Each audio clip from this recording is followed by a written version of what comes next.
Hello, hello, hello. Happy, mostly Sunday. Happy panel day. We don't have time here. It's timeless and eternal. It's the same loop over and over and over. No, just kidding. Welcome. Hey, IG. I'm going to do some tweets. Have a lot of tweets. A lot happened on Twitter yesterday, it seems like. And then I'm going to talk a little bit about the emotions again from a different angle. And then I'll open the panel. I don't know who is on their marketing team, the Democrats, but my God, they're coming out with the most cringe ads trying to appeal to men. That you can tell by the ads they put out just how much they struggle to appeal to men after they've run them all out of the party. Let's take a look at the latest, one of the latest ads. My God, cringe warning. Prepare to cringe. And yes, he is masturbating. Off of his phone. Sorry, you can't do that. What the hell, man? How'd you get in here? I'm your Republican congressman. How Now that dumb. we're in charge, we're banning porn Oh nationwide. no, they're gonna. Can't tell me what to do. I'm Get not out of gonna my have bedroom, access you to my creep. porn. I won the last election, so it's my The decision. evil Republicans. I'm just gonna watch are and make coming sure to you ban don't finish porn. Who illegally. is falling for this shit? Ridiculous. Stupid. You're gonna have porn, don't worry. The human race has never been without porn.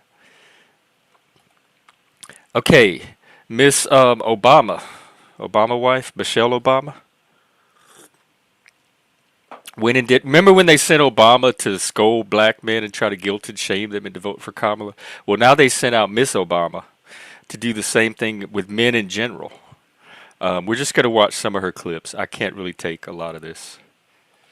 Let's see what she has to say. What you gotta say, lady? But to anyone out there thinking about sitting out this election or voting for Donald Trump or a third-party candidate in protest because you're fed up, let me warn you, your rage does not exist in a vacuum. They're they're assuming that we have rage. Right? Your wife, your daughter, your mother, we as women will become collateral damage to your rage. What the? How is that going to win us over by painting us as these big rage monsters? These people. This is. I'm really prepared to call this mental illness and delusion. Prepared to look into the eyes of the women and children you love and tell them that you supported this assault on our safety. And Oh my God, the manipulation. There's more. This ain't the only one. How do I get out of here? I got another one for you. Ooh, 621. I don't think we're watching all of this. I'll watch as much as I can take. that there are a lot of angry, disillusioned people out there upset with Men, the say slow it, pace men. of change. And I get it. It is reasonable to be frustrated. She's We a all little know more we have a articulate than lot more Kamala, work to but do she still comes in across this as country. phony. But to anyone out there thinking about sitting out this election Okay, or we just saw voting this for part. Donald Trump or a third on our safety, you better buy. And if you are a woman who lives in a household of men that don't listen to you or value your The evil opinion, men. just remember that your vote is a private matter. Regardless of the political views of your partner, you get to choose. Who You get to doesn't know use your that? judgment. Like, it's Cast your condescending vote for even to the yourself and women. in your life. Remember, women, standing up for what is best for us can make For the us or for difference the in this individual election. woman? Because you think So all let women us agree on what's use best? our See, this is that voice identity and politics. be All the women way think the same way. to make it All plain to black the men men need to in our vote the same lives way. that we need to stand not with Trump, This is but groupthink. with us. The individual, I think, is We that. need I don't know them where we to lost the vote for individual the at some only point, but I candidate in think this it's race died. who will protect our lives. We live in a We need tribal them to vote world for now. Kamala Harris. Feminism is a hate group She toward will men. fight to restore Okay, I can't take it anymore. I was just giving you a sample of what they're putting out on the discourse. Look at this tweet. Some say that the term toxic masculinity refers to masculinity being expressed toxically, not that it is toxic. Not always true. Many have used the term to say masculinity is toxic, regularly placing toxic before masculinity, but before no other aspect of a demographic identity won't help boys and men. I agree. That's why I've adopted toxic femininity. I'm going to follow their own playbook. And look at this guy. It's a comedian who posted a tweet. It's a joke tweet. This is Delta Airlines. He's making fun of their pins. Why do we need to know our flight attendants eat pussy or suck dick? Is that needed to make the plane fly? Looking for a new non-woke air. Look what Delta did. In collaboration with IFS leadership team, legal and corporate security, since we were able to identify the customer, they have been placed on the no-fly list.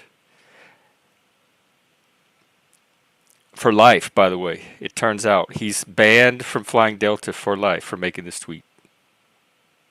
So if they can't use legal means, they will find other ways. And there's more tweets.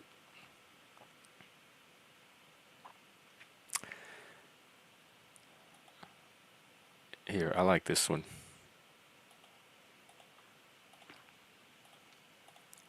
Barack and Michelle Obama's scathing, repeated rebuke of men, especially black men, who refused to vote for Kamala Harris, and the unhinged, open border, men are the real women Democrats will mark the end of whatever legacy remained for them. I hope so. I hope we can count on men to continue to wake up and not fall for this bullshit. This is emotional manipulation. It's really all they have. Fear. They try to manipulate with fear and guilt and shame. They don't have any actual policies because they can't lead. We've seen the last 4 years of their leadership. Try to keep in mind that the power of the left is held by straight white males and always will be. Michelle Obama is just a mouthpiece, a useful idiot. This is still a fight between white guys with privilege and white guys without. Everyone else is a prop. I wonder if that's true. Is this a battle within men, the men's category itself? I got a copyright for the Trump debate he did with Biden, but that's the only one. Oh, and that was CNN. Never mind. So yeah, I think I'm good. That Michelle Obama speech doubles down on gender plus education polarization instead of signaling reconciliation to non-college men is absolutely insane, this guy says. Again, I agree. Okay, I want to switch over to some tweets about the brain and consciousness. This is from Colin Wright. He's a really good science. He's a scientist, and he does a lot of good science writing. It's kind of a long tweet. I hate it when people read to me, and I hate being read to, but I'm perplexed by the people claiming that consciousness is metaphysical. We have absolutely no reason to believe that, and every reason to believe it's a byproduct of our physical brains. We can use MRI to observe regions of the brain light up with activity when thinking about or experiencing different things. Surgeons can stimulate or probe specific brain areas while the patient is awake and responsive. We observe people who have experienced brain damage lose cognitive functions associated with those brain regions. I'm going to talk about how PTSD changes the brain today. That's one reason I'm introducing this tweet. We have never observed a mind existing independent from a physical brain. Every instantiation of a mind has an associated brain. Not all brains may have minds, but all minds are a product of brains. I think we can safely conclude that consciousness is a natural physical phenomenon. That doesn't mean we know everything about it, or that some aspects may truly be forever beyond our ability to fully explain, but all evidence currently points to a physical underpinning. Consciousness supervenes on the physical, on the brain. And I have one more tweet related.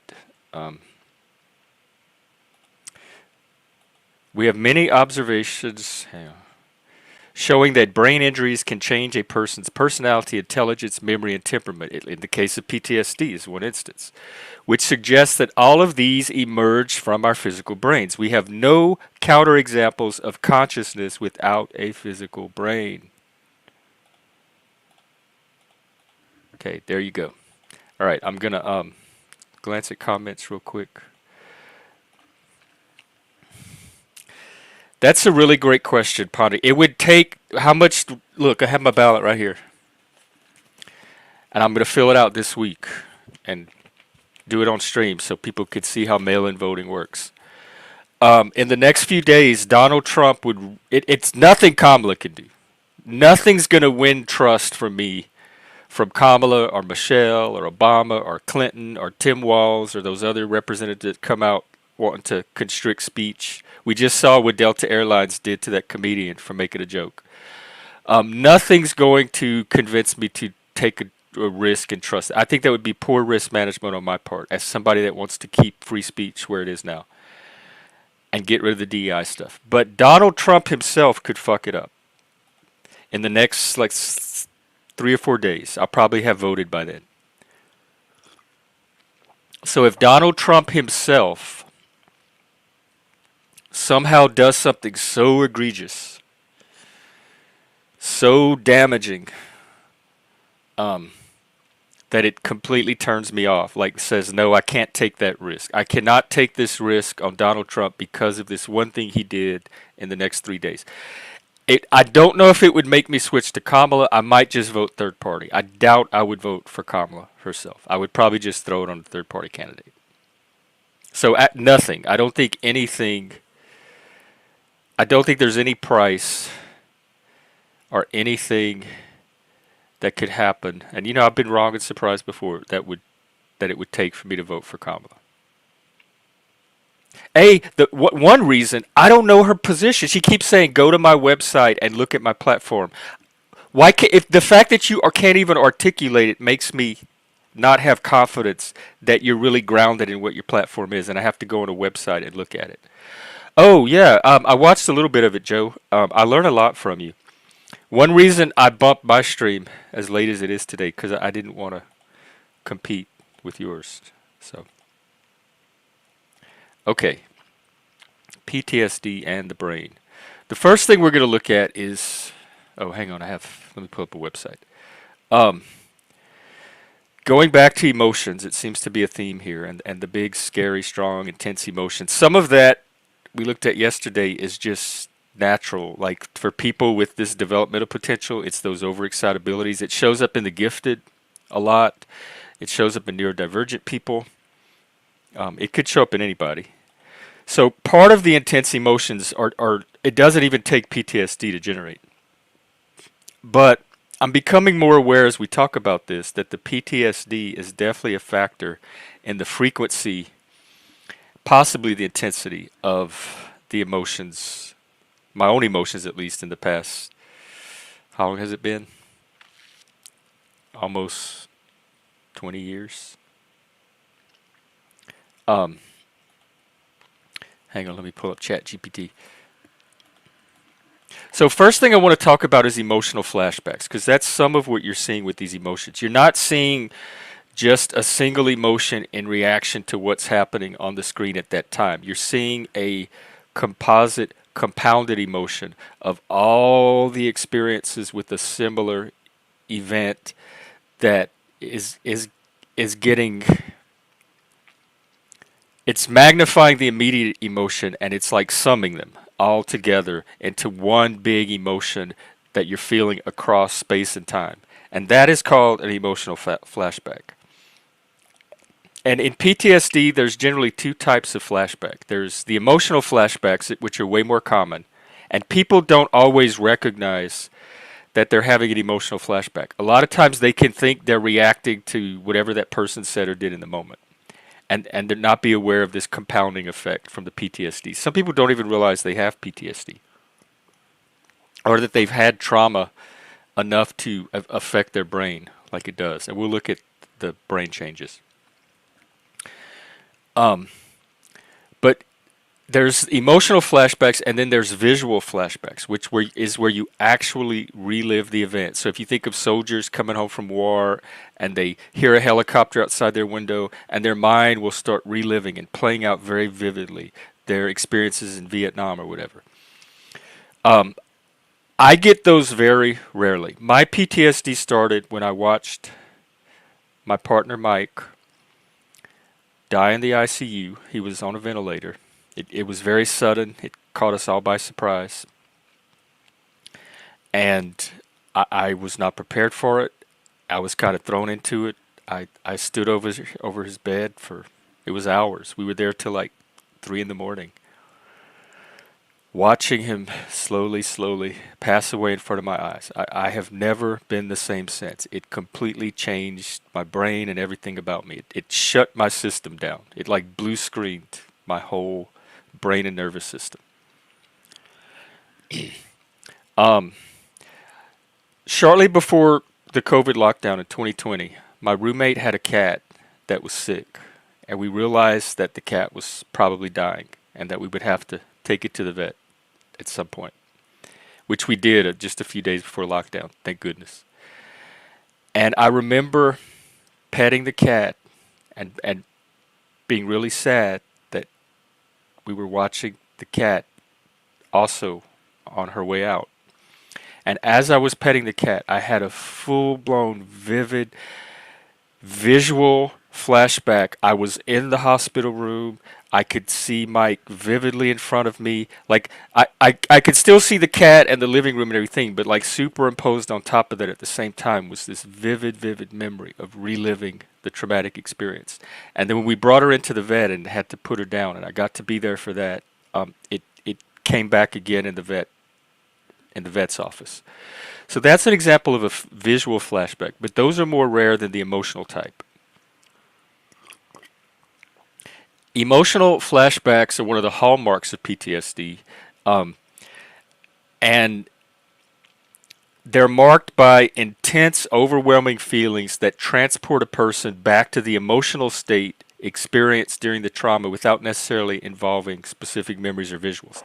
The thing I would say is we're not always aware that we're being transported back, but let's look at some of the key features of emotional flashbacks. It's intense emotions without a clear cause. Now, I would dispute they don't have a clear cause because they're usually in reaction to a present event.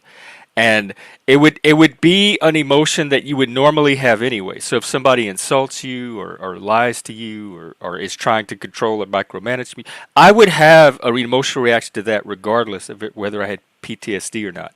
The key difference, I think, is the intensity that you get from that compounding effect, because it's calling up not just an emotional reaction in the moment, but all of the past incidences of the same experience and the emotions you felt in relation to them. So it's like one big giant emotion that you're experiencing across time. It can often manifest as strong feelings of fear, shame, guilt, anger, powerlessness. For me, it's usually anger. I talked about trait reactance before, which is a psychological construct, I guess you could say. It shows up in some people at a very early age. It's people that absolutely do not like being told what to do. Don't tell me how to talk. Don't try to control me. I have a very intense reaction to that, and I've always had it. So this is pre-PTSD, pre-trauma. It would be there anyway. I think the PTSD intensifies that, and I feel an enormous amount of anger, like a fury, when people try to control me or tell me what to do or micromanage me or tell me how to talk or police my emotions or anything like that. When they're taking an authority that they don't have and that I did not grant them. And it's kind of like a violation or a theft. And I get naturally furious in response to that, as anybody would. It's just the intensity of it, I think, is because it's drawing on all of the past experiences across time where that also happened. And unlike traditional flashbacks, the person may not even realize that they're reacting to a memory, and it leads to confusion or frustration over the intensity of your feelings. So, if you're having an intense emotion, there's nothing wrong with it, and don't let people convince you there is. Just stay away from those people. They're not your friend.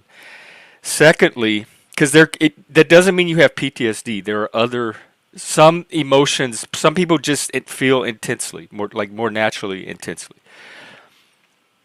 But it could also be PTSD or trauma related. And so that's something you could look into.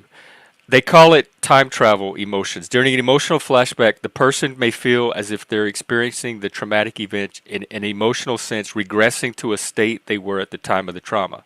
This can make them feel powerless, unsafe, unworthy, even in safe, supportive environments. The triggers that cause it are often not conscious. They can be very subtle or not full. You can be reacting to something that you don't necessarily realize you're reacting to. It could be as simple as a tone of voice, a certain phrase, something in the environment that reminds you of something in the past where you've had a negative experience. Because the triggers are so hard to identify sometimes, they can make the experience feel random and kind of difficult to control. Like you don't know where it's coming from.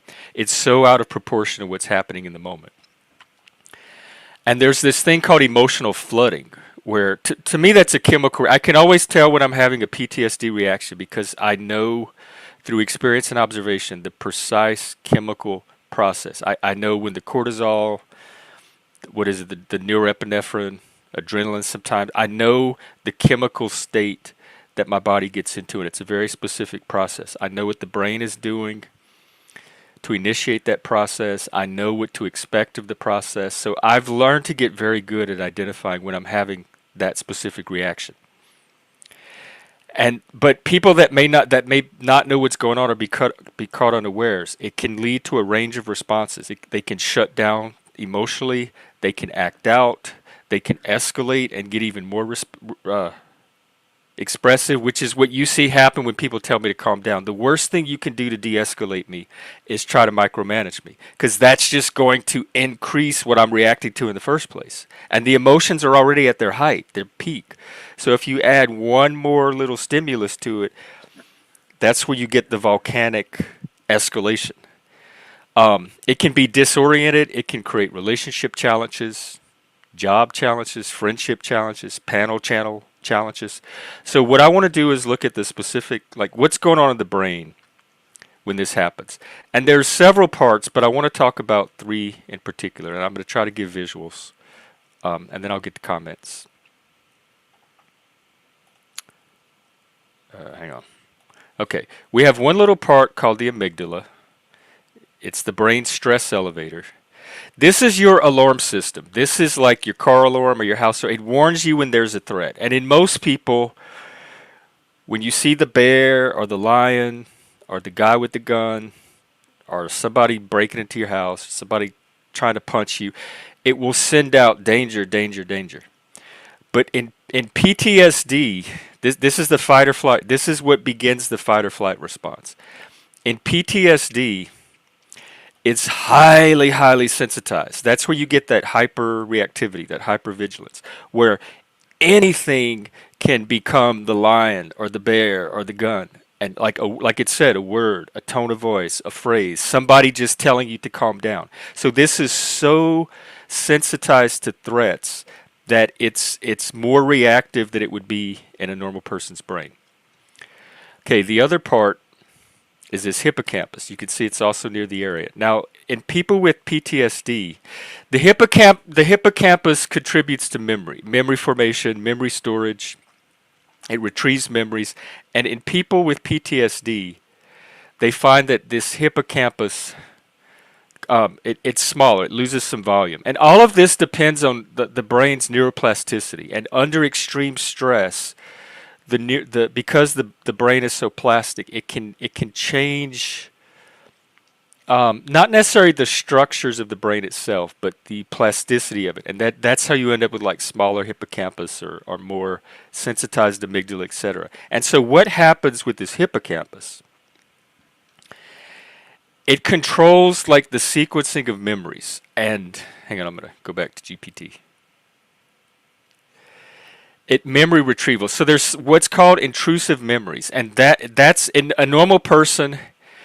You can separate what's happening in the moment from a memory from the past. But in a PTSD reaction, you have these intrusive memories where the hippocampus is not able to keep the memory sequence properly. And the past memories kind of intrude into the present moment and become part of the present experience. So you're experiencing the present and the past kind of all at the same time because of this failure of the hippocampus to keep the memories sorted properly.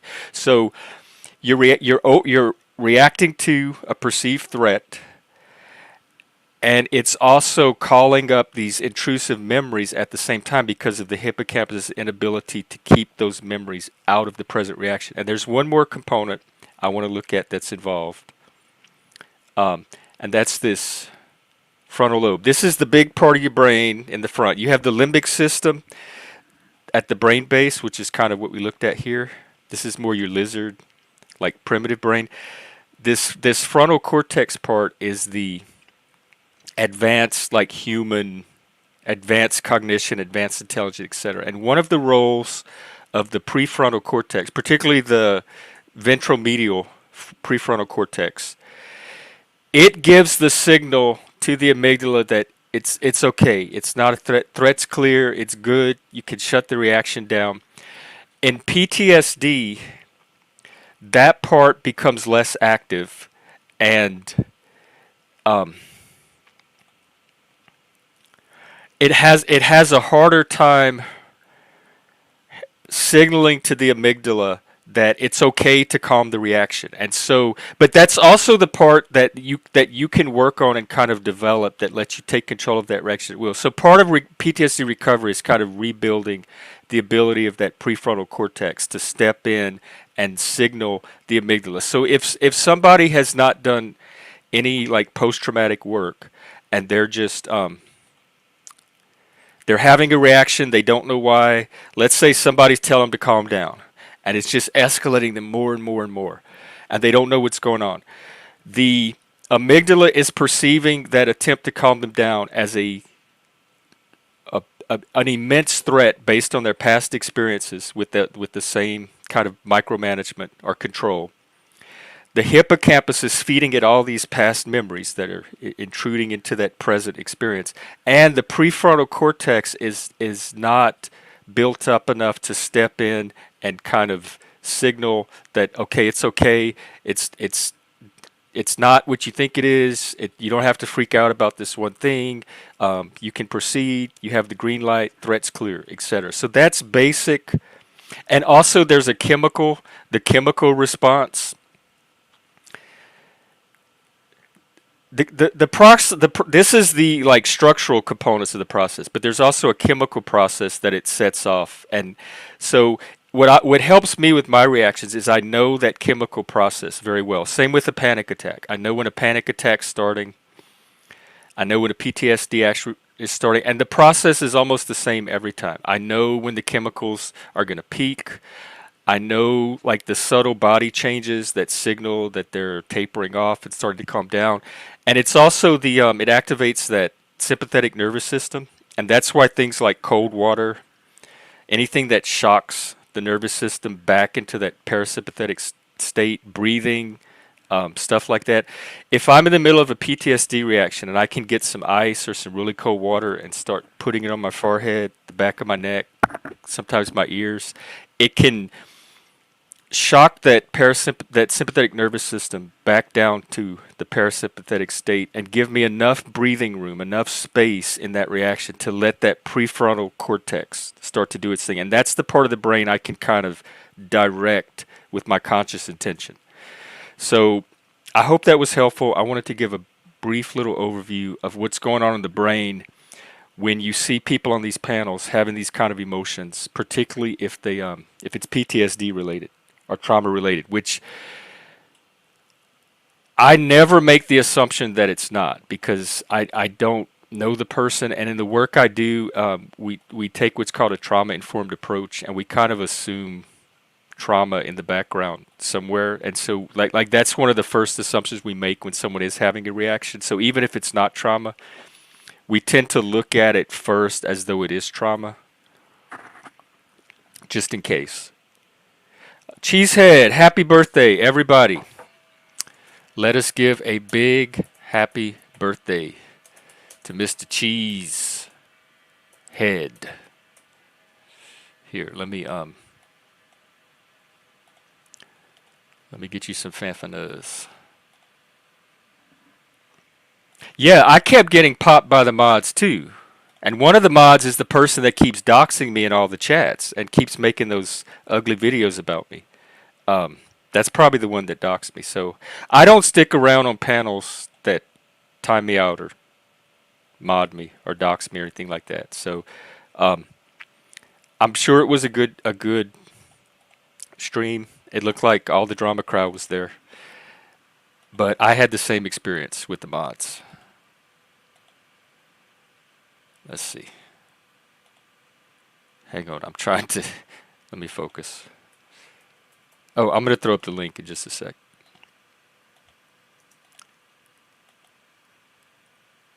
All right, there. Hang on. There you go, Cheese. Happy birthday.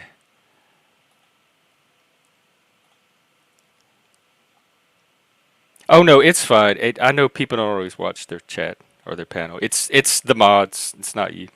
Yes, exactly. And I see that it's even hard for me to watch people do this to other people on panel, even if it's not me. If somebody's, especially when men are policing other men, I cannot stand to see men not letting other men be themselves. We all have self-sovereignty, and when other men try to take that away from another man, it really is uncomfortable to watch and makes me kind of angry sometimes. So I call it out every time I see it. It's just really hard for me to sit there and watch grown adults police each other like we're in kindergarten. Oh, cool. She sent you like a message, a song message. I don't know if that would make my birthday better or not, but you probably have a decent relationship with your mom.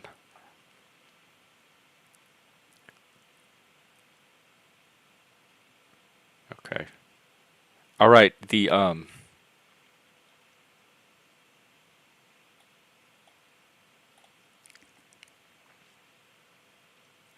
Oh, wow. And does it help? Does the cold water help? That's like the quickest way I found to. Some people do breathing. There's breathing. That's a little more discipline than I have. It's easy for me to just go find some cold water. In fact, a friend, let me grab it. A friend gave me this rag. It's a special material and you can soak it in water. It holds water better, like cold water, or you can put it. It comes with like this little tube, and you could put it in the freezer so that it's cold. And I kept this at work at my desk. And when I was having a PTSD reaction, I would go in the bathroom and put cold water on it, and then I would just drape it around the back of my neck at work, and I would keep tapping, doing my, and it would bring that reaction down just enough for me to start managing it consciously. So cold water or ice, like a little bit of ice and a paper towel, and I can just tap it on the like sensitive areas that I've found. That is like my magic cure for a PTSD reaction. I should probably keep a little cup of ice water on my desk for all the work I do in the Panelverse as I'm zipping around in the Panelverse, trying to find which planets are safe for me to land on. Okay, the link is up, open panel. Come on and get your day started. Let us know how you're doing.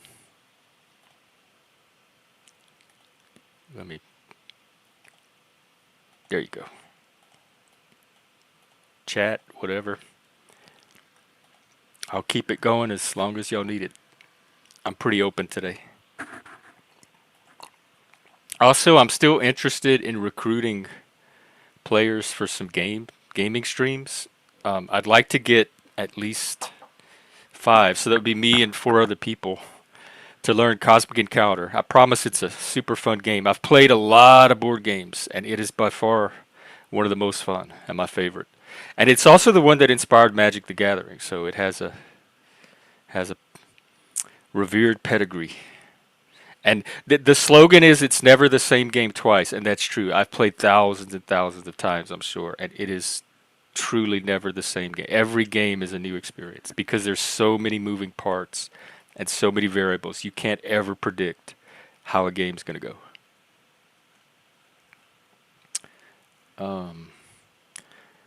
I checked the news earlier, but it seemed more of the same. I think Trump is in Madison Garden today.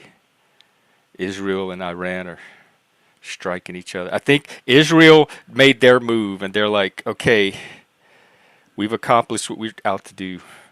Iran, the ball's in Iran's court next. So I think Iran is figuring out what to do. But that's all I see. It's just more of the same. So I'm interested in you and what you want to talk about.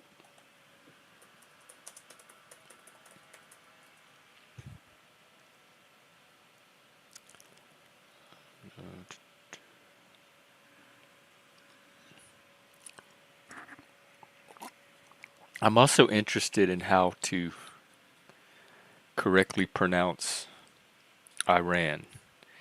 It's Iran,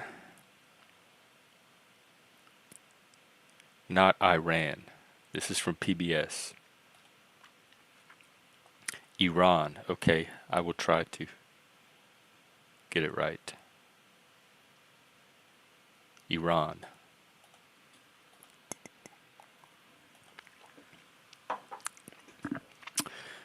Okay, well, y'all, please don't make me monologue all day. It's it's exhausting having to listen to yourself over and over and over.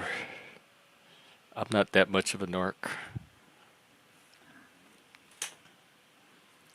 So, well, if there's no panel, I'm gonna go do other things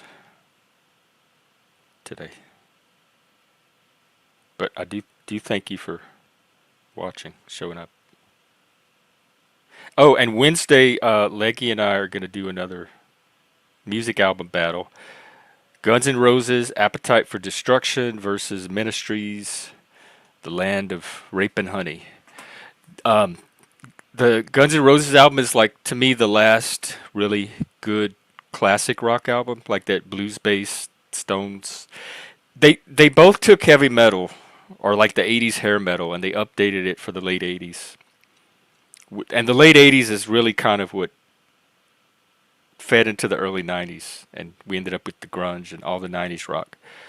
And Guns N' Roses gave it more of a classic turn, like drawing on more of a blues style, and Ministry gave it more of an industrial turn, incorporating heavy percussion and industrial guitar and rhythms. And so it's kind of like the last great classic rock album versus the first great industrial rock album. So we'll see which one wins. Let me get the link for that.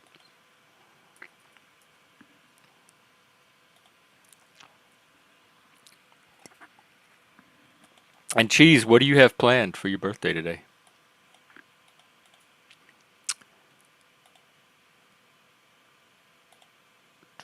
And all these Scorpios, by the way. Yeah, and what I have to rank the songs too, and I didn't realize that the current version that's on the streaming services is the 11 song CD version, but the actual cassette and LP version that was released only had 9 songs. And so some of the songs are only available on CD, and the Stigmata song is a different mix than was released on the original LP. And so I have to figure out the thing with Ministry. Actually, both of these albums, all of the songs are stylistically very similar. So you have to find other elements like lyrics, production, maybe guitar riffs, keyboard melodies, with like whatever little elements that distinguish the song from another to rank them. So it's kind of a fun challenge. And it was Blizzy's birthday last night too, the Blind Spot, Blizzy Blind Furry. and it's going to be my birthday coming up as well too. So we have a bunch of Scorpios, which could also explain some of the passion and intensity, because we're probably one of the most passionate and intense of the zodiacal signs, and we're ruled by Mars and Aries. I mean, Mars is Aries. We're ruled by Mars and Pluto, Hades, the god of the underworld. So, and we're fixed water, which water is the emotions, and fixed is grounded and stable and fluid. So it's still waters run deep. We're very, very grounded and stable in our focus and emotional intensity. Like Pisces, I believe, is mutable water, and they're just kind of all over the place. And then Cancer is cardinal water. Cardinal there's three states of astrology. Cardinal is you're good at beginning stuff, but not necessarily carrying on from there. Fixed is you're really stable in something and steady. And then mutable is kind of very changeable and all over the place. Okay, we have somebody in the back. Is this the real man? Hello. Is this a real man? I think it is. Hello, brothers and sisters. How's everybody doing today? Oh man. What's going on? Let me post Triggering. your work from this morning. Oh yeah, thank you.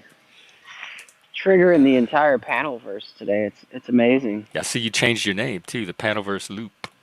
Yeah. Moose has I don't know if you've seen the latest. There's two. We're gonna have like a whole top 40 Panelverse It's not countdown copyrighted. You eventually. can play it. Check out this new hit, making its way up the charts. And in fact, Moose is asking if you can like leave it just running in the background to play. He's trying to get watch hours. So take a look at this one, and then there's another one on another of a well-known friend of ours in the Panelverse. I'll drop this one too. So give these a watch and a couple of plays for Moose. I wish we could. You think we could play it here like we did?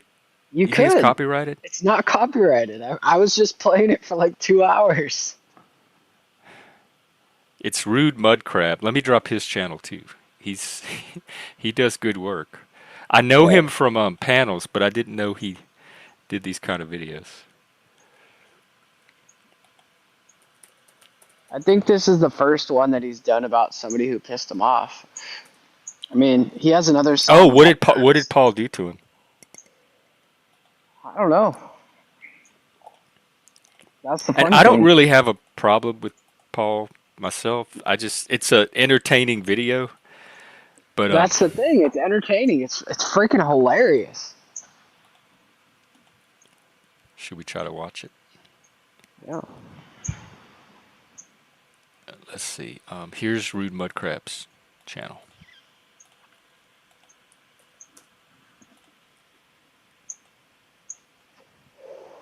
So what you got going today? Oh, nothing. I got thrown out of OTWs. What? What did you do? Well, yeah, I'm like the arch nemesis of OTW. You were just innocently hanging out on a panel, minding your own business, and he said, well, out. no, a lot of people were starting shit with me because I went over to Flow States and they want to play the whole tribalism game and you can't go here and you can't go there. I said no, we're not gonna play that game. Bunch of losers. What's the drama with Flow now? Like people are turning against Flow? Oh, there was a stream that Chesto Resto or whatever went over to OTWs, and Paul was there, and they basically let I don't know if it was I think it was Snafu and somebody else calling Resto the N-word over and over for like 20-30 minutes. And so Flow State played it again before OTW could put it on private and let the world know that he's a racist piece of shit. Let's the world know that Snafu is or that Flow is? That's Snafu and OTW, because OTW didn't stop it at all. And Paul was playing. Oh, OTW was the one that let it play. And so Yeah. Flow kind of featured that. Yeah, and Paul was playing like these clips that had the N word over and over too. So he was adding fuel on the fire. So it was basically like they're, basically like they're tag teaming this dude. And so it just looked totally bad. The optics were terrible. And then Flow State like played it again. And so I went over there and he started saying, oh well, he Flow State crossed the line, and so I started asking where the line was, and he wouldn't say where the line was, and he wouldn't explain exactly what Flow State did. He just would dance around it and stuff, and it was just like it was ridiculous. Like that's what bitches do, bunch of fucking fruitcakes. Like if you got a problem, you should be able to articulate the problem. Like if you cross the line with me, I would be able to tell you where you crossed the line. Like Yeah. it's that simple. It's like if you can't articulate where someone crossed the line, then maybe you're just fucking stupid and they never cross the line. You're just making shit up. Or maybe it's an arbitrary line that's being determined in the moment. Well, that's fine too. Arbitrary lines are fine too. But the thing is that line wouldn't have been crossed had he not let this guy talk shit to a black dude on his channel, calling him the N word, and then also he had his daughter on the channel, and Snafu and a bunch of people were talking shit to his daughter and stuff. So it's like, Wow. yeah, and he let it happen, dude. He just let it happen. He just sat back and he's like, he says, "Oh, it's free speech." I'm like, dude, you're a coward. You're a coward. He tried to tell me I stand for nothing too. Like if some dude was talking shit about my daughter or my wife or something like that, like, and they were talking to them, I would have thrown them right out. Yeah. I Like, mean, Snafu's always been a line for me. You won't see him on this panel. So the fact that people even let Snafu on a panel to me is crossing a line. well, yeah. I mean, it's the loser circuit. I mean, it's been the same circus for the last 3 years. Uh, You know, I unsubscribed a while ago, but because Flow State was playing it, I decided to go back and stir the pot a little bit. ah, doing what you do. Well, you got to get the viewers on the right page, because like if they're watching retarded shit and then you give them an option to watch something that's not retarded, then you know you're doing the world a service. Praise God. Yes, we are. Praise God. Yeah, I defend people all the time, and I don't. I get crap. If I'm defending a person getting crap for it, it's implied that I don't care that I'm getting crap for it because that's part of what I'm defending against is Yep. crap being thrown at that person. So I know they're going to turn around and throw it at people that defend them. So I already assume that risk when I jump in to defend. It is what it is. All right. I'll be back. Hold on one sec. All right.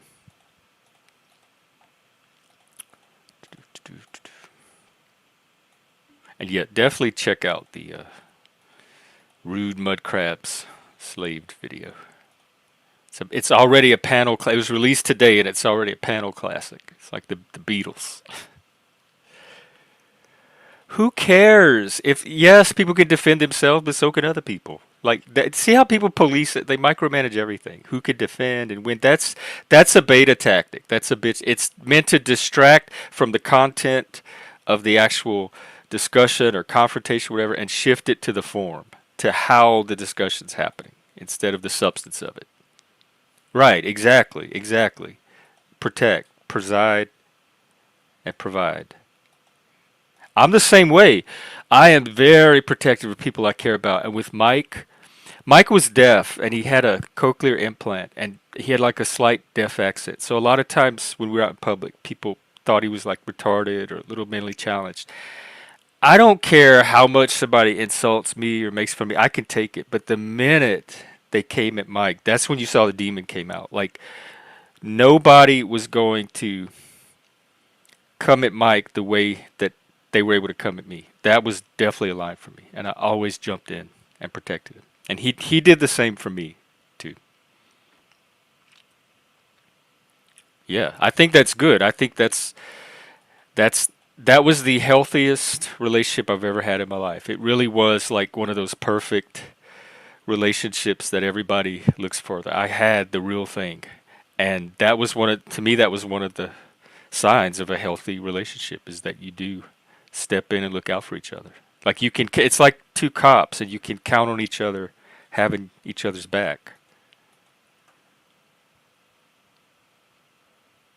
Implants. Oh, what implants?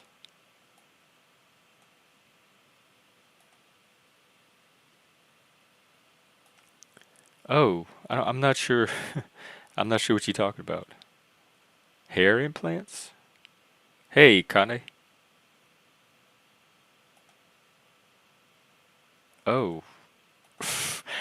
Oh, cochlear. Okay, yeah, I call him yeah, that's what. He started out with the one with the wire, and it had the battery pack, and it was real clunky and awkward. And then he eventually switched to the little behind the ear one that was wireless, and he like gave him about 10% hearing in one ear, and that was enough for him. And he read lips excellently. Like he could tell more from reading people's lips than most people could tell from listening with their ears.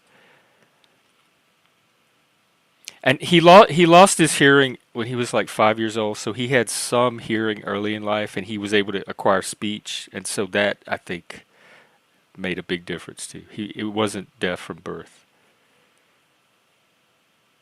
Yeah, it was like a magnetic plate in the head that it would attach to. And also he said that if you ever want to shoplift, that he's your best friend, because when you walk into a store, he can tell if they have their like those security gates at the entrance. Sometimes they're not always on, and it fed him a little signal to his cochlear. He could tell if the security was on or not in a store. Hey, Laura Chick, what's up? Welcome, welcome. Oh wow, like Neuralink. I don't know. I don't think I'm happy being old school. I'm gonna be like Yoda. I'm gonna go live in the swamps in my little tree and just let the world evolve however it's gonna evolve. I don't think I want the implant. I'll be happy with my laptop and my headphones.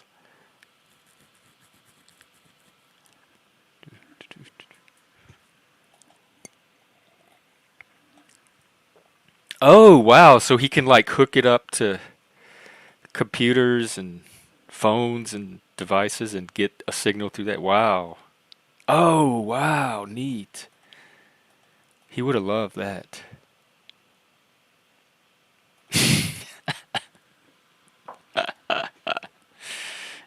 Hey, Joe.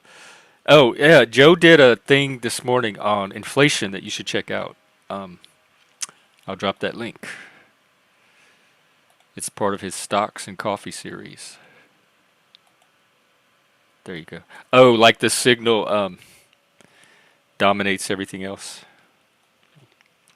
The thing with his was that I would talk his ear off, literally. The battery would, like, we'd be talking, because we talk, believe it or not, Mike, we talked for hours. He loved to talk. He loved conversation. And so we would sit there and talk and talk and talk. And we'd go to dinner. We'd spend like 2 hours talking over dinner. And like sometimes in the middle of a conversation, he'd be like, wait, I got to change my battery. He'd take the old one and put a new one in. And so I literally talked his ear off.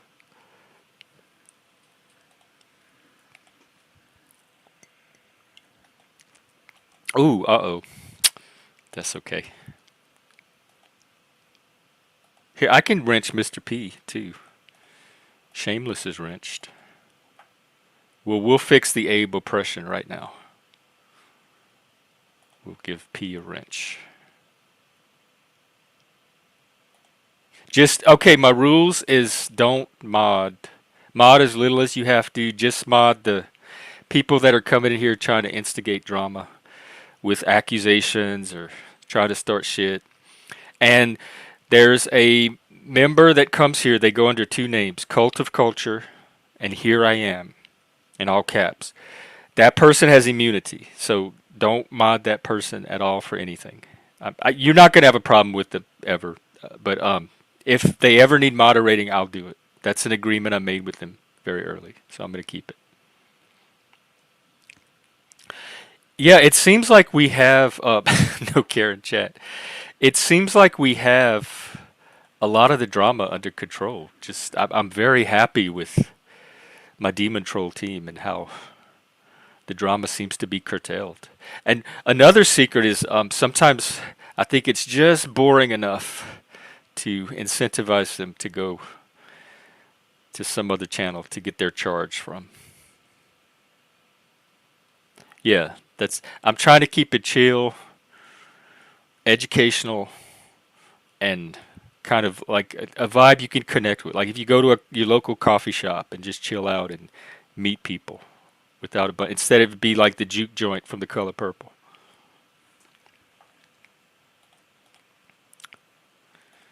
All right, I'm hoping Moose comes back because I want to find out what's going on with our board game potential. Oh, there's also if anyone's on Steam, I can give you. Here's my Steam name, and there's a series of co-op games called We Were Here that I think would be fun to stream too. They're kind of escape the room games, and if anybody, they're two players, so you only takes one other person. You know what? Mr. Ricard is so good of a mod that he actually refuses to accept a wrench until I can pay for it because he's not going to give his mod skills away for free. He sees that as a valuable service that he expects compensation for. And so I respect that and I'm going to honor that. And hopefully one day I can pay to have a mod team. I went on I got a free membership from the Crucible last night, so I went to check it out. Sure, you can come up. And oh my God, how they have grown. There were over 3,000 people watching. The chat was moving so fast that you couldn't even see. Like it didn't even. I don't ever want to get so big that I can't see the chat. Like there was no point in even trying to chat because by the time you typed it, it had already scrolled off the screen, and it pretty much took super chats just to get your message through all of the chat noise. And so that's an example of. And he has a paid mod team. They have this little microeconomy going. So I would like to get to that level of growth, but not necessarily that level of chat. I'd still want to find a way to have the chat manageable because that part of what I come here for is getting to interact with the chat. Yeah, that's one of my favorite parts of streaming. Oh, we have Andre the Giant in the house. Back from the beyond. How's it going, Andre?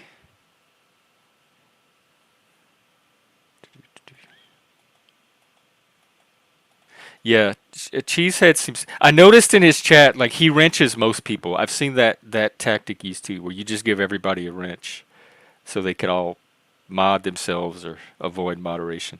But then I noticed Abe was like one of the few people with no wrench.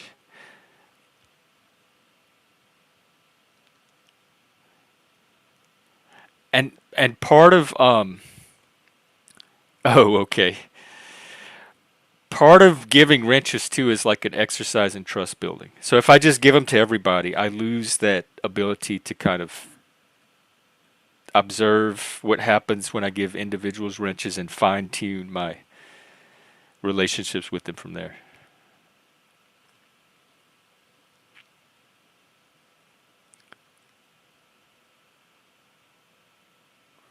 Oh, and I didn't I had other plans I had to go to, so I didn't get to stick around for long. So I'm gonna have to go back and watch the actual stream.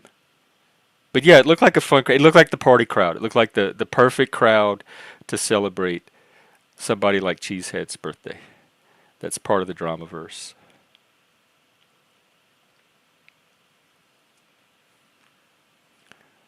But I don't know how anybody can expect me to stick around in a space that I can't communicate in. Like that's part of the fun for me is the interaction. So if I just have to passively watch and I can't interact with it, I'm definitely going to go somewhere else and find a place I can interact.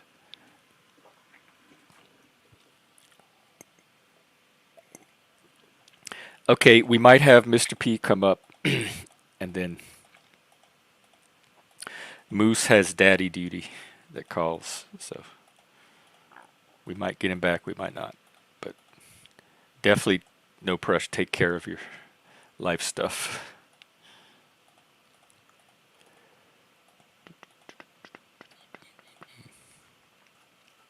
Well, anything else going on that I may not know about?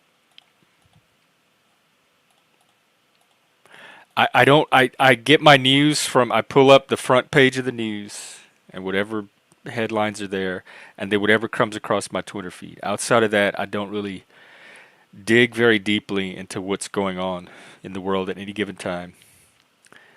And I haven't really been in the panelverse much outside of here. I've been hanging out on Blizzy's a bit. Let me drop his channel, The Blind Spot. He kind of has a similar mission as me. He's trying to do men's mental health, and he's very passionate and kind of raw about things, and likes to just cut through the bullshit and dig into the issues. So I respect that. So that's a channel I've been hanging out on. But other than that, I haven't really. You won't see me in the panelverse much. This is my little space. I'm trying to find new panels. It's like this is my spaceship, and I'm flying through, trying to find undiscovered planets where I could set up new colonies, which is the whole premise of Cosmic Encounter. You're an alien race trying to colonize space, namely other people's planetary systems. Wow. Abe, I honestly don't know why you have the effect on people that you do. All right, let's welcome Mr. P. What's up, dude? Hey, how's it been going? Good, man. I'm like of the same opinion. I don't know why they give Abe so much hell. He's not really a mean guy, right? Have you ever seen him attack anybody? No, of all the people in the Dramaverse, he doesn't stand out as particularly offensive about anything. Like But he gets this like insane, like I don't want to say hate. I don't think it's hate, but like I don't know, like a troll fan base. That's the way I can put it. I think that's more about. I think those people. I think the troll fan base exists prior to any individual, and then they find people for whatever reason that they can latch onto. They look for particular vulnerabilities or reactions, and when they find them, they latch onto that person. So I think it's more about them than Abe, and he just happens to be the latest target. 100%. And that's like beautifully articulated. That's exactly what happens. But and some of it, I think, could be the spurgery, because we are vulnerable to that. We will get scapegoated more often than people that can mask or blend. Well, or dude, when conform you got norm. upset, like what, a week ago or something, just everyone kept playing the clip of you, dumping Cerrone. And it's like that's all they cared about. They didn't care about the other parts of the stream. It's just the part where you were like, all right, don't tell me how to think or tell me to calm down. You don't. It was great. But like that's the only part that like people cared about. Oh, making fun of my PTSD reactions. I don't know if they were making fun of your specific. They were just like liking watching you get upset and kick around. I think that was primarily. Oh, okay. More about watching him take a fall. Yeah. Like slip on the banana peel. And I don't know. I mean, I've been through it with Mike. I like Mike. I just understand him. I know what he's going to do. It's not like. I've never had. If it would not be for the drama, if I just met him casually on some panel, I would not even know he had all this drama, because we have conversations just fine. Yeah, well, he's got a past of people that he said some pretty bad things, but I think everybody. I think they've said worse, even to me, myself. So they have no moral high ground with me at all when they dredge up all these accusations, because I'm getting even worse than that from the same group, and they don't say squat. So their credibility is just dynamited right from the start. Exactly. But nevertheless, it still exists. I think they're whiny little beta bitches that have not much going on in their life and have to bottom feed on fake drama. Dude, I always imagine like us having like some kind of event where we all have to like see each other in person and like how that would go. Liliana almost talked me into a panel con in New Orleans next year. Really? Yeah. So I'm glad she got exposed. Otherwise, I might have put myself in a very awkward situation.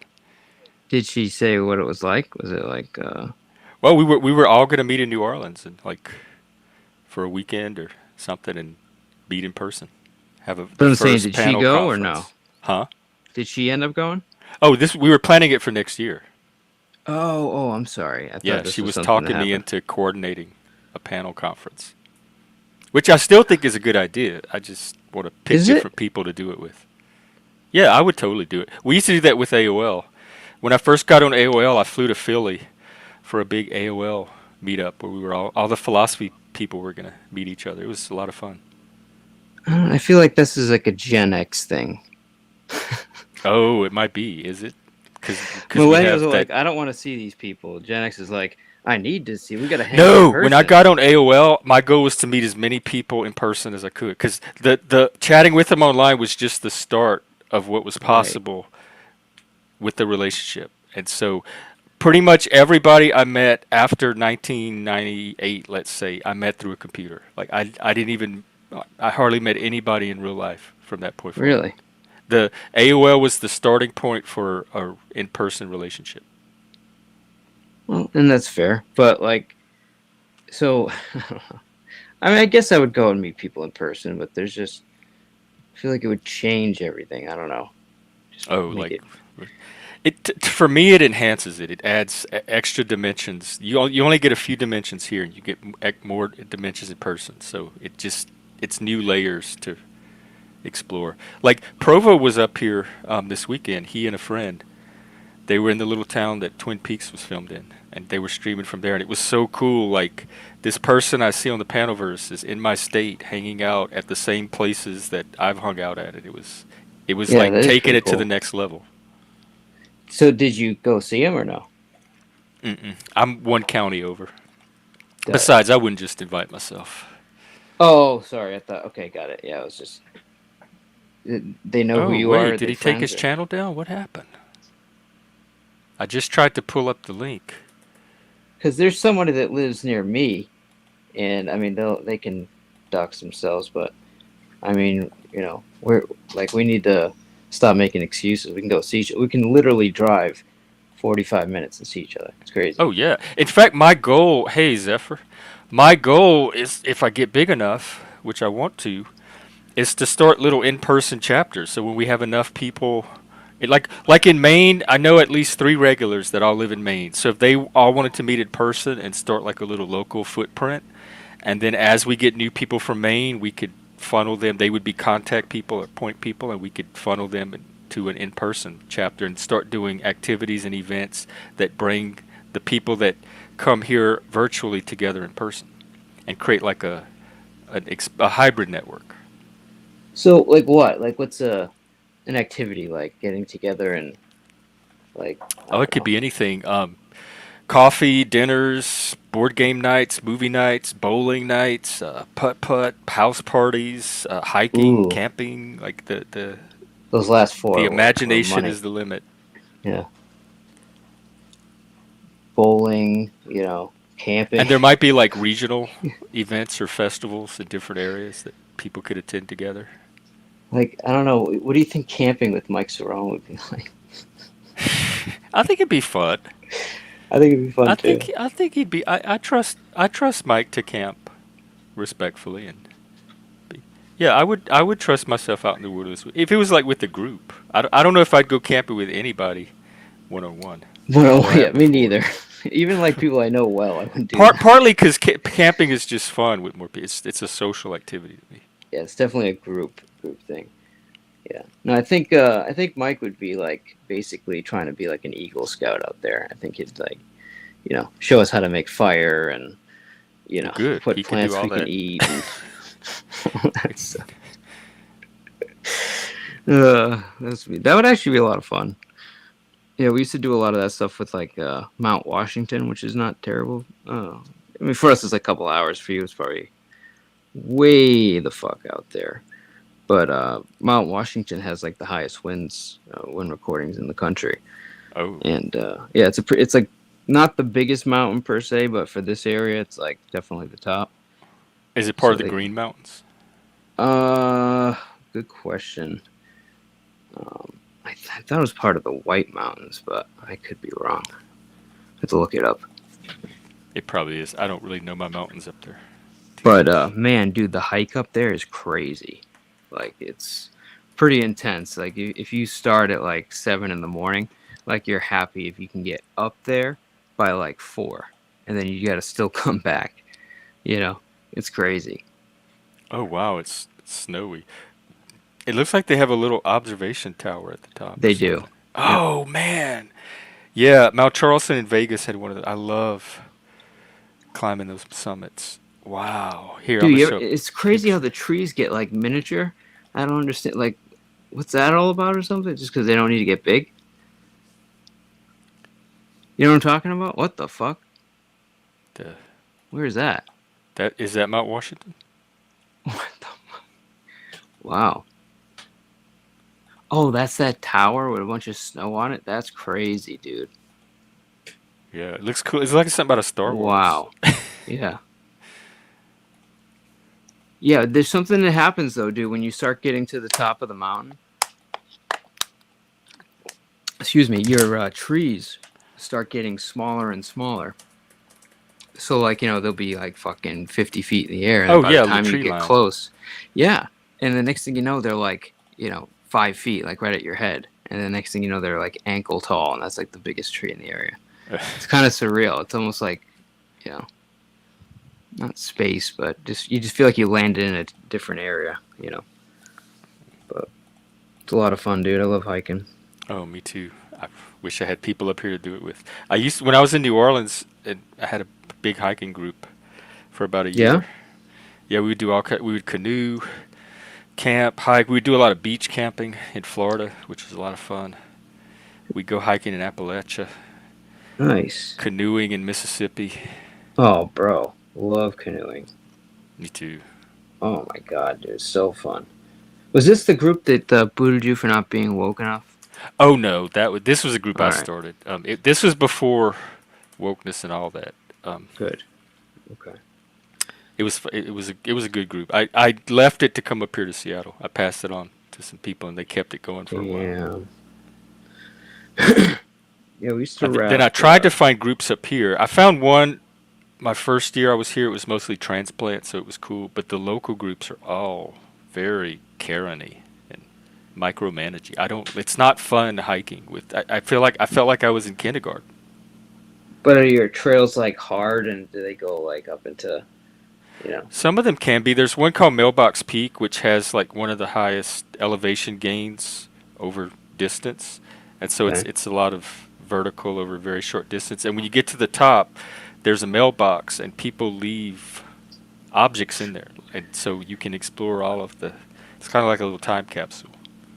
That's cool. But that one was a strenuous ascent. Yeah, so I imagine some of these hiking leaders, they, have had multiple experiences with people not being prepared and, putting the group in danger because they have to, Well, I guess they're just hiking with compensate. the wrong people because I didn't have any of that problem when there was a big group in Vegas too that I helped organize, and I didn't have any of those issues because I was hiking with grown, mature adults who could. Mm. I wasn't hiking with children that needed all of that.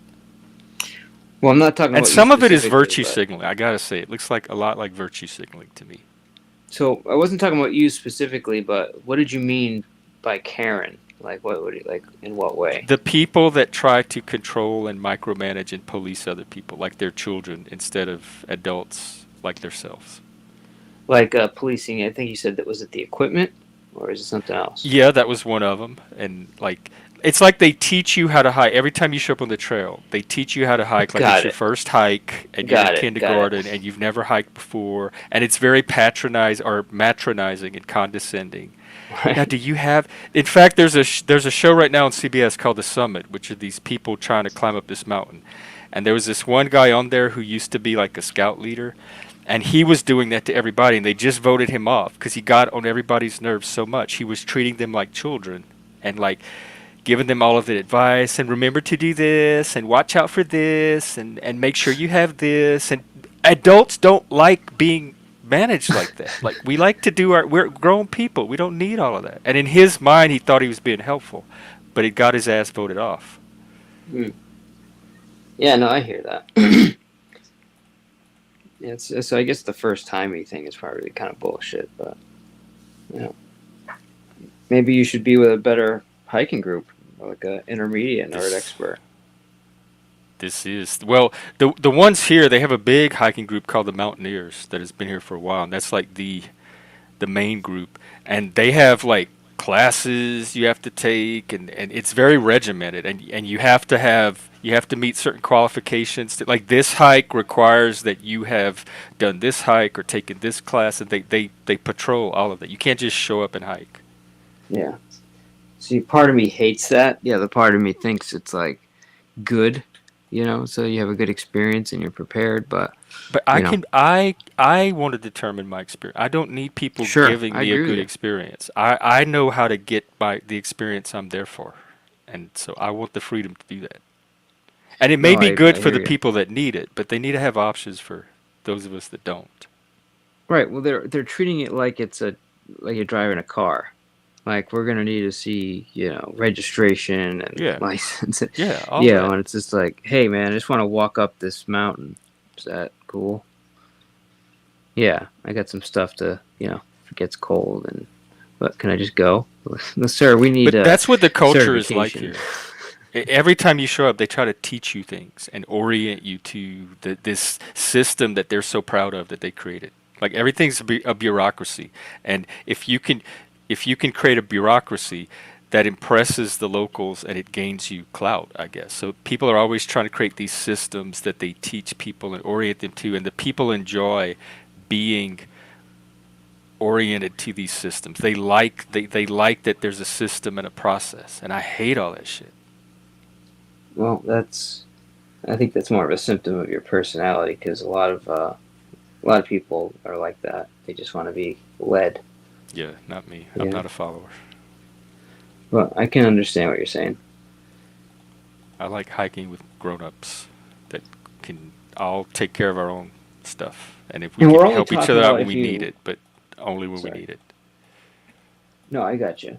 But you're only talking about hiking with a group, right? You're not talking about just like you can go up a mountain if you wanted to. Yeah, and I don't just for safety reasons. That's one of my hiking rules is I never hike alone, and That's so good. I don't. I know people that do, but I just don't. That's not a risk I want to take. Well, first of So all, I it's won't boring. hike unless I have at least one Second, other person to hike with. yeah. Second, it's totally not safe. You can get injured, unless the only thing you could have is like maybe a satellite phone or something. If God forbid something happens, but like there's zero reason you should be going alone in the woods doing a strenuous hike. Yeah. Like, Plus, it's more seems like fun with other suicide. people. Some people like the solitude of being on the trail by themselves, but I like the one reason I hike is because it gives me people time. There's nothing to do but talk and get to know other people. Yeah.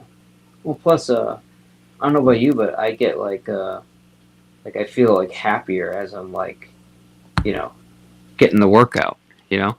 Oh my God, I don't even need a gym. If I could hike Yeah. a couple times a week, that is my workout. It takes a minute. I can tell how out of shape I am by my like the first hike I go on. I can feel how out of shape my body is, and after like 4 or 5 hikes, I could feel it coming back to its normal, toned up Yeah. state. It's pretty cool, isn't it? Yeah. In fact, you make me want to go hike. And we're Dude, coming I would into our love winter to hike season. right now. Oh my god. We used to hike the White Mountains in the wintertime, which is right between. It's called the Franconia Notch, which is the White Mountains are split by I-93, I believe it is. It's basically I think right between New Hampshire and Vermont, if I remember correctly. Oh my God, it's gorgeous. Oh Look yeah, at it's it now. incredible, dude. Especially Wow. if you get to the top, it's like you're just. But like idiots, we went in the middle of the wintertime and camped out in February when there's like 10 degrees and snowing. Do you So, snowshoe? Is that that's what so people told me to start with. well, it wasn't like it was starting to snow. So like by the end of it, we had about 5 inches. But for us, the best route was to put on yak tracks or whatever variant you Oh have. yeah. We just put those like things that are wrapped in a coil, gives you traction, and that pretty much worked. You know, the the biggest thing that got me was I didn't realize that these like sleeping bags good for like 20, 30 below. Oh, I the didn't know climate that. bags. Yeah. Well, they don't tell you to take your clothes off and get in the thing. You're thinking that's like the opposite you want to do, because you're cold. But they reflect the body heat. That's the Yeah. purpose of them. So I spent the first like 3 hours like literally like my teeth were chattering. And they're like, dude, why are you so cold? Like, I don't know, dude. The sleep bag's not working. And they were like, well, dude, are you in your underwear? I'm like, no, I'm not in my underwear. I'm looking like fully dressed. It's like, dude, just get down to your boxers. And then, dude, I'm not even joking. Within like 10 minutes, it was actually like almost too hot. That's how great those bags were. Very cool stuff. Yeah, I love those. Yeah, but it's not easy to hike or go in the wintertime. But we used to do it for fun. I don't know what was wrong with us. No, I think people that grew up in those climates do learn to do it for fun. Yeah. I'm I'm from the South. I am not a Yeah. winter weather person. I know, dude. It's tough. We actually got kind of stuck up Mount Washington a little bit, where we were supposed to get there at like 7 or 8 o'clock in the morning. We got there at like 1, being complete stoners. And we're like, oh, we'll just go like 3/4 of the way and come back, and we'll do it before dark. Mind you, it's like March, so it's definitely gonna get dark early. So we go up there and we're getting close to the peak, and the sun just sets. And dude, the wind all of a sudden just starts cranking. You can hear it like howling. Uh-huh. Dude, it's like we just like started panicking. We're like, fuck, man, we're gonna get stuck up here. Did y'all have camping gear? We did, but we weren't prepared to like. Neither of us had our like sleeping bags that were good for the cold, because we weren't expecting. We just had like a basic like 3-man tent, just in case we wanted to stay the night somewhere at the base, and we weren't prepared to be up there. So my favorite light, Petzl at the time, just 3 AA batteries. Dude, we switched our batteries and and just fucking booked it. And finally, somebody had the bright idea that we should just slide all the way down, and that would kill our time. On the snow? Like glissade? And Yeah, bro, that's what I love doing that was, and that's what we did, and we actually got down in like literally like an hour and a half just by like essentially sledding all the way down. Yeah. It was pretty cool. You do it with an ice pick. Yeah. But no, that was kind of a close call. But thank God we had 3 of us with together, so we were able to figure it out. But yeah, a lot of fun stuff. What about you? Where have you hiked? I've hiked Vegas is perfect for hiking because you're a few hours away from California, Utah, and Arizona, so you have all those national parks. I've done Zion, Bryce Canyon, Sedona, Death Valley. There's fantastic hiking all around Vegas. You have Red Rock Canyon, Valley of Fire, Mount Charleston. Yeah. Yeah, I did the Four Corners once. We did that where we were there for like I think 2 or 3 weeks out in that area. Ended up in Las Vegas. We checked out the Hoover Dam. Oh yeah, They have a slot canyon near the Hoover Dam called Ghost Strike that we used to hike a lot and camp in. And dude, are you at a high elevation? I'm on the bay, like probably not, but the mountains are like right in the backyard. They're just like a 20-30 minute drive. So I'm not sure. Like, you know what? Let me find out what the elevation is here. You're probably at sea level if you're at the bay, I would think. That's what I'm thinking. But the mountains are so close. Let's see. How do I tell? Just like elevation of your town. You can just Google it without doxing yourself.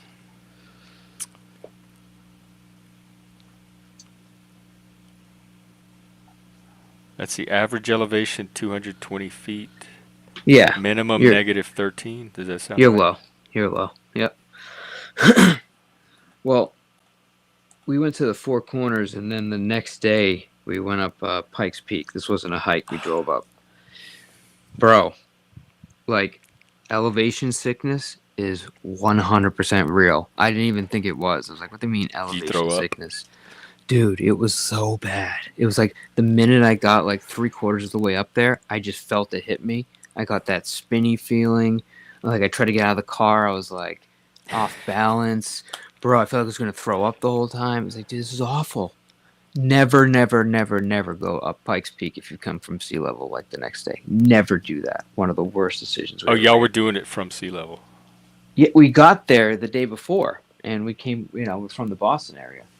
So we just like flew there. Then the next day went up Pikes Peak, like fucking a Oh. bunch of jamokes. And bro, that was so fucked.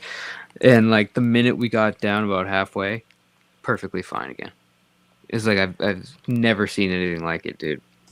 It's insane. When I was in third grade, we took a vacation to Colorado. The family, like the Brady Bunch, the 6 kids and the parents, and we drove up Pikes Peak.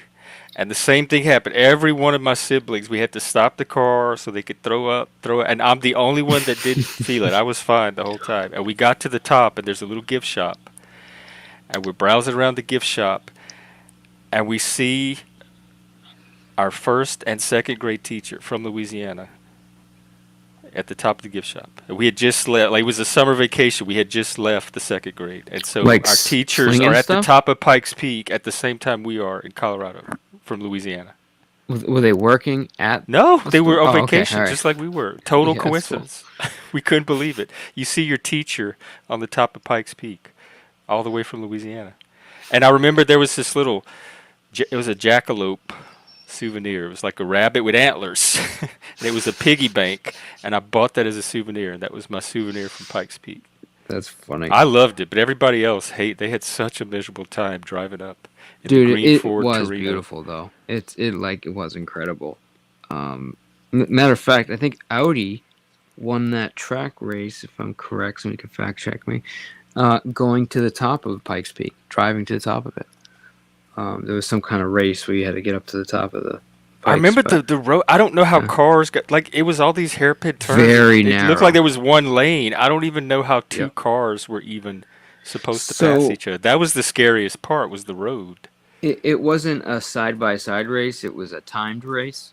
So like you would have to get to the top by you try to beat the guy's time, but you're not like 007 trying to crash and spin on the fucking on the way up. It's just a timed race, but I believe it was Audi that won that with their Quattro vehicle. Is the Manitou we went to something in Colorado where it was these steps. It was like miles and miles of steps, and we made it to the top, but it took like half a day. It was at the Manitou Incline.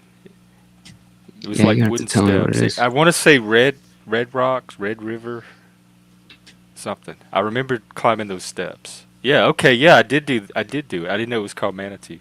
Oh, nice.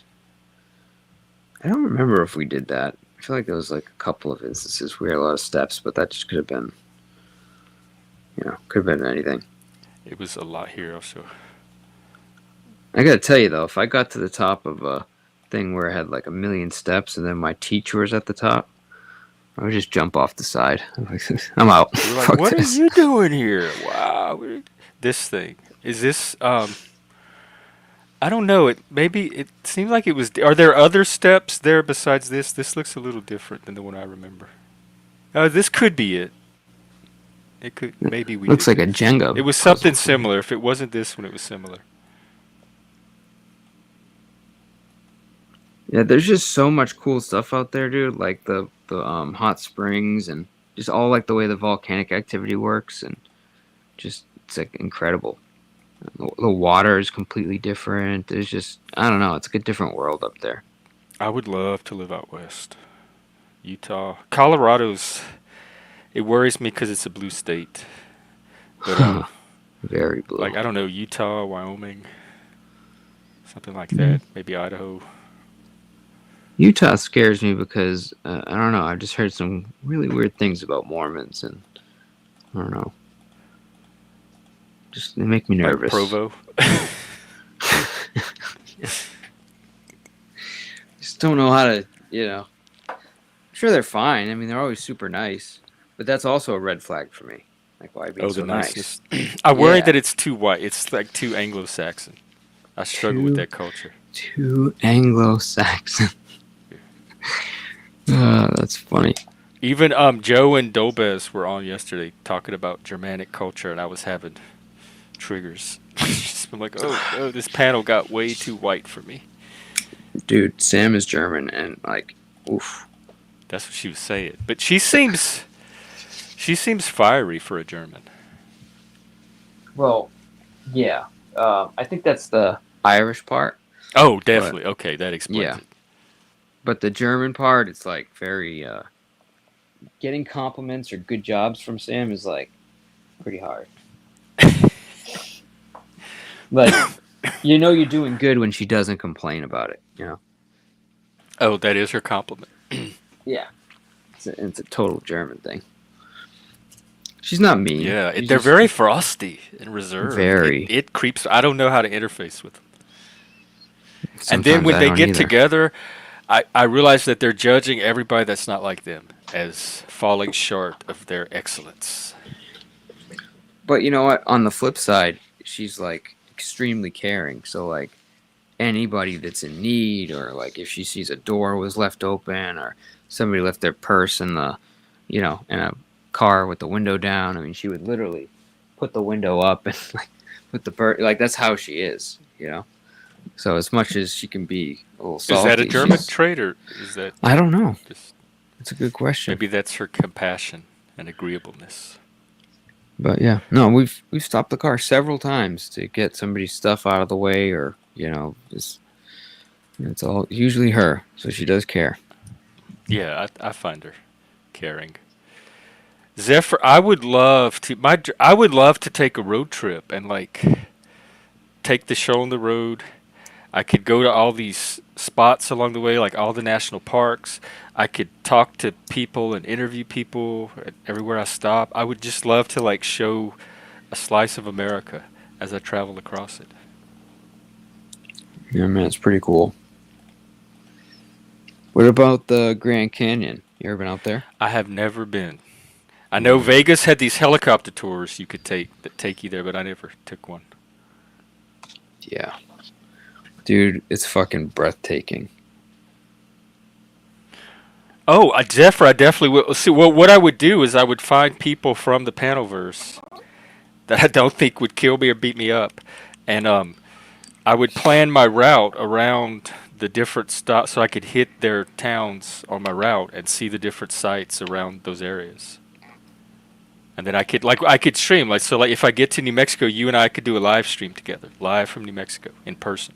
That would be my goal. It would be a way to feature different panel people in person and see the U.S. and all the cool sites along the way. In fact, the more I talk about it, the more inspired I am to do it. There's no reason I can't. It's just finding the people to do it. I wouldn't do it by myself. That's the only thing. I'd want at least one other person who had the time to Well, do something like that. do you have like the means to like pay for like hotels and like food and all that stuff? Because it does add up. It's not just like Yeah, you I know. would I would have to fund it somehow.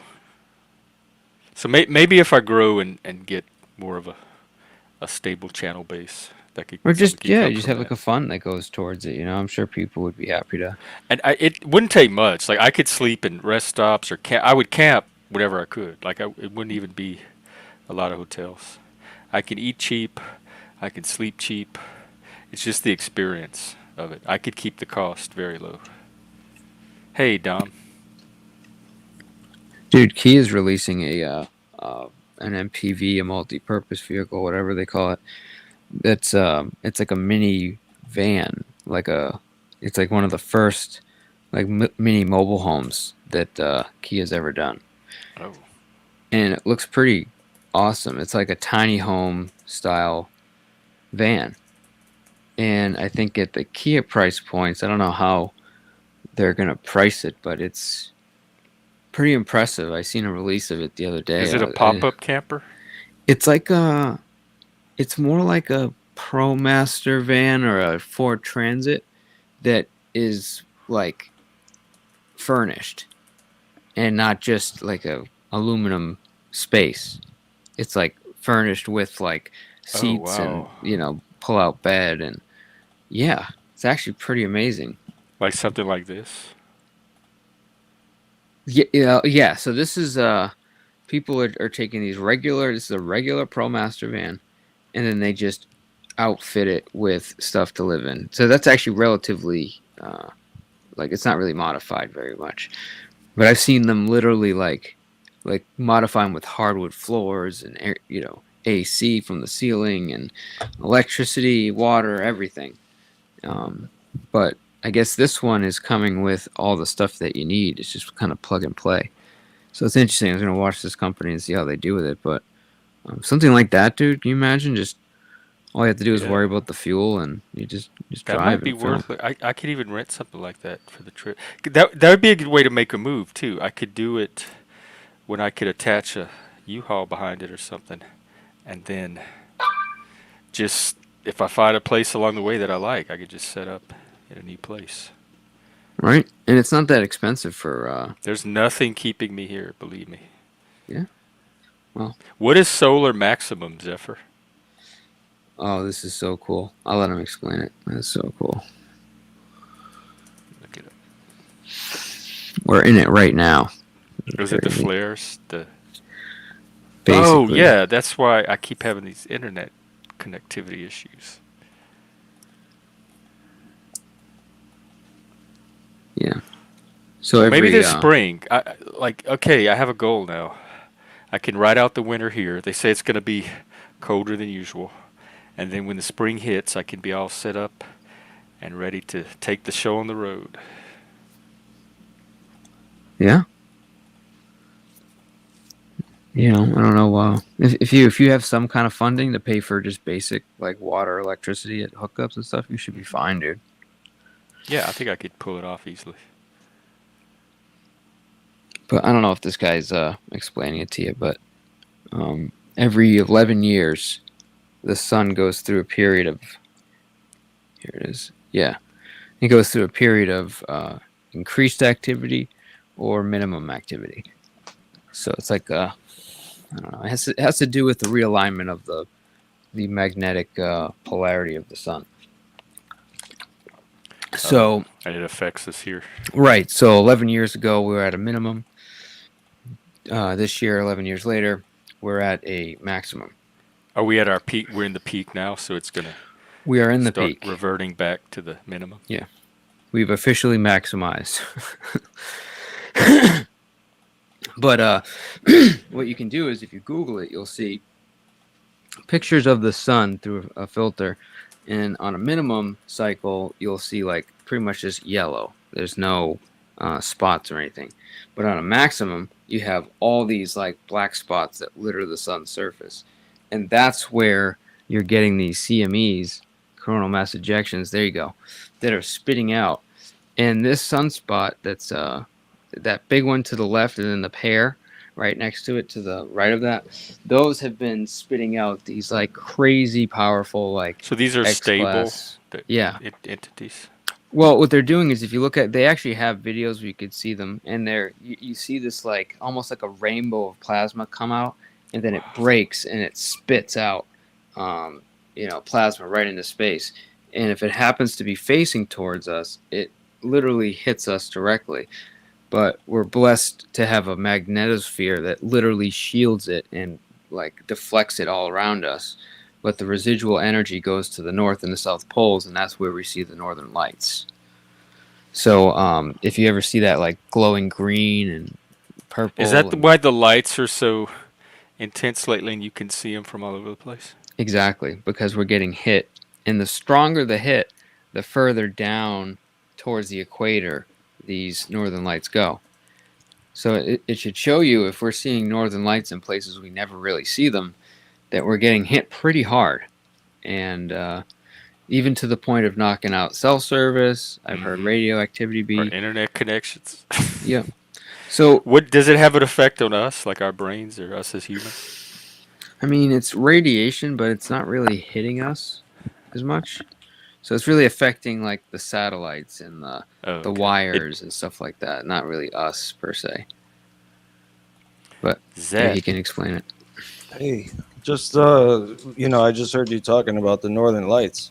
Go I for it. think, I think it was on this stream that I discovered what the hell I had seen, because I went outside at night to get the mail or something, and I looked up and I saw this red glow everywhere, and I thought that everything was on fire, like the woods or something, and I couldn't figure out what the hell it was. And then somebody in this stream mentioned the Northern Lights the next day, and it hit me that that's what it must have been. It was like a scarlet glow all across half of the sky. Oh wow. Exactly. Without doxing yourself, are you really north? Are you No, I'm like on where are the you? east. East Coast, like above Maine or below Maine? Not really gonna reveal that. Okay, that's fine.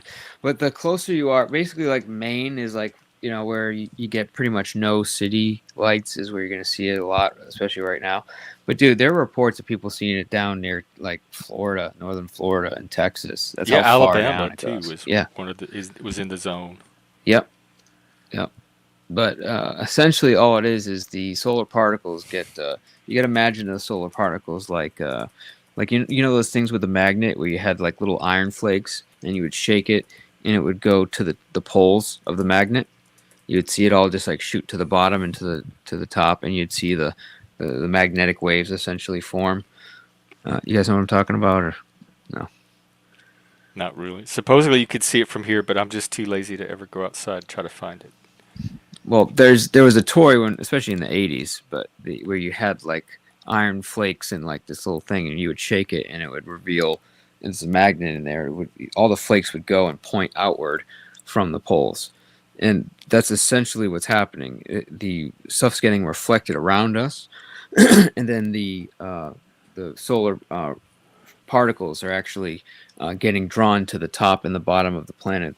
That's why they call it northern and southern lights. That's what the lights are, the particles. Right. Well, Cool. what's happening is those particles are charging, and they're Ions? ionizing. Yeah, Right. ion. Yeah, they're ionizing hydrogen, oxygen, nitrogen, and I think there might be one more. But each one of those elements, when charged, has a different color. So one would be, let's say hydrogen would be purple, oxygen would be green.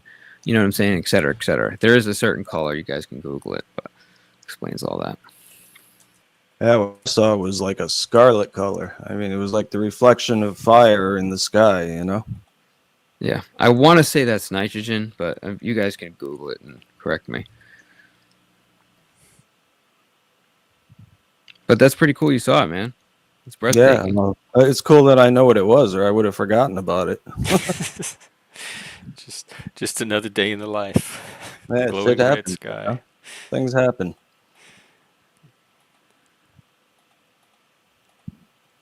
But yeah, no, I love space, dude. I just sit there and have space stuff playing. Like as I'm working for 8 hours, I got like 8 hours of like space content playing on my other screen. Beak, thank you so much. Oh, very, very much.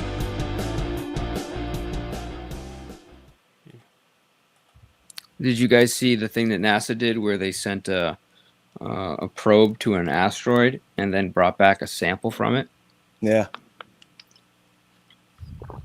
That was Number one amazing. fan. Yeah, I guess you're my favorite stalker. Then, no.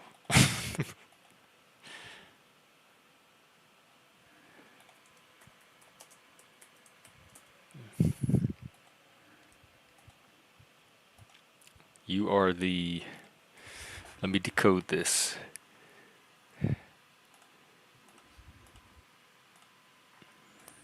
You're the cool finger up the ass or something. You are the.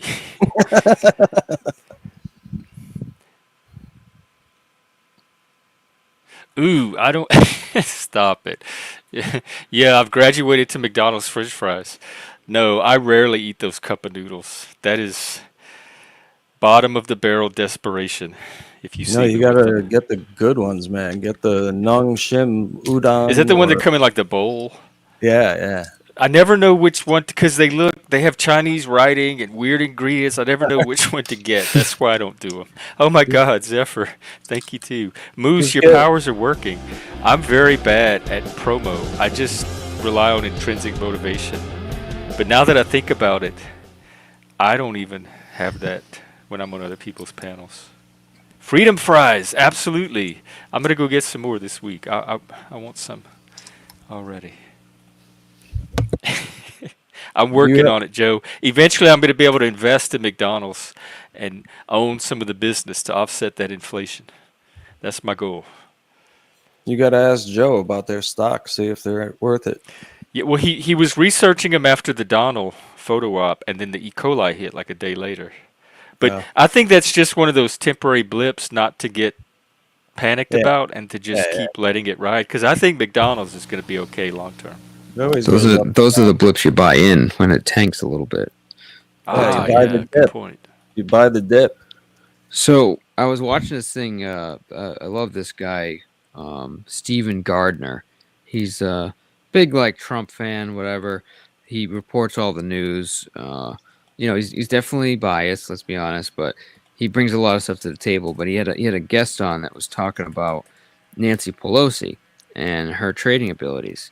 And on paper, Nancy Pelosi somehow is a better trader than Yeah. Warren Buffett.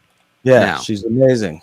how many of you actually believe that she's a better trader than Warren Buffett? Okay. I wouldn't know how to tell, honestly. She's Well, And not. do you think she's doing her own trading, or does she I have think people she's that do doing it for her? insider trading, is what I So think. she has information. So what you watch, if you watch her trading, and by the way, this is public information. You can go and see when these people trade and what they do. And the whole point of this guy's information was to say, hey, you should be piggybacking with somebody like Nancy Pelosi does. If you see her dump a bunch of stock in Visa, right, and then it turns out the next day they get sued, well, guess what? She knew something, right? And had you followed her trade, you might have actually made some money. So that's the point of this But guy's thing. isn't that Okay, all we just had to inference? mention stocks, and boom, there he is. There's Joe. Yeah, I figured the But Joe the call. point You is heard the that she call. gets tips, that she knows what's happening way before we know, and she's able to make her trade. She's made $2 million in trades just since she's been a public servant. $2 million off the trades that she's made. Yeah. Like, what the? And she's not even the worst one. She's not even the best one in terms of profit. So yeah, but anyways, it's a good. I should try to get the link, but it was a great That's one video of to the watch. perks of being in Congress, I guess. It's not, Just but run it for actually Congress if it's that important yeah. for you to I don't get know if the it's a information. perk. I think insider trading, last I checked, was illegal. Well, that's what I'm Totally saying. illegal. If she's doing something illegal, then they should charge her. But a lot of it But just they're seems not. like inference. I'm sure Joe can illuminate it for us a little bit. She But has dude, we're people. talking major trades. Like the Visa example, right before they get sued, she gets out. The Microsoft deal, she jumps in right before they announce the landing of their contract with the military. I mean, these are just like, it's so blatant, it's not even hard to see. Right. The fact that it's so blatant has me suspicious. Why would somebody just blatantly break the law in public? Like, to me, if you were going to Well, inside trade, you'd be way more subtle about it, like Martha maybe they're Steele. not breaking the law as in a visible way, but they're breaking it in a way that is not seen by the public, or they're finding a Well, loophole. apparently people are Find a seeing it legal because they're loophole. pretty convinced it's happening. Okay, It's real more quick on the likely a whole legal Nancy loophole. Pelosi thing, because Please. Excuse me, sir. I was speaking. yeah. Okay, Go well, I ahead, just Zach, sat back down, finish. but yeah, please Jesus proceed. Christ. No, it's all right. I was done, but man, give me a chance. How rude, Joe. Okay, Go so ahead. yeah, Go so Nope. Say something. with the Say- whole Nancy Pelosi thing, Something. all right, are you ready, Zach? I'm only fucking with you. Go ahead. There's lags anyway. Go ahead.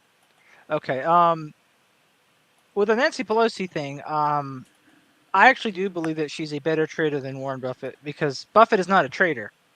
Buffett is not regularly putting in stock trades. So his whole approach to a stock portfolio is different than Nancy Pelosi's. And in fact, most of what Nancy Pelosi does is not stock trading, but options trading.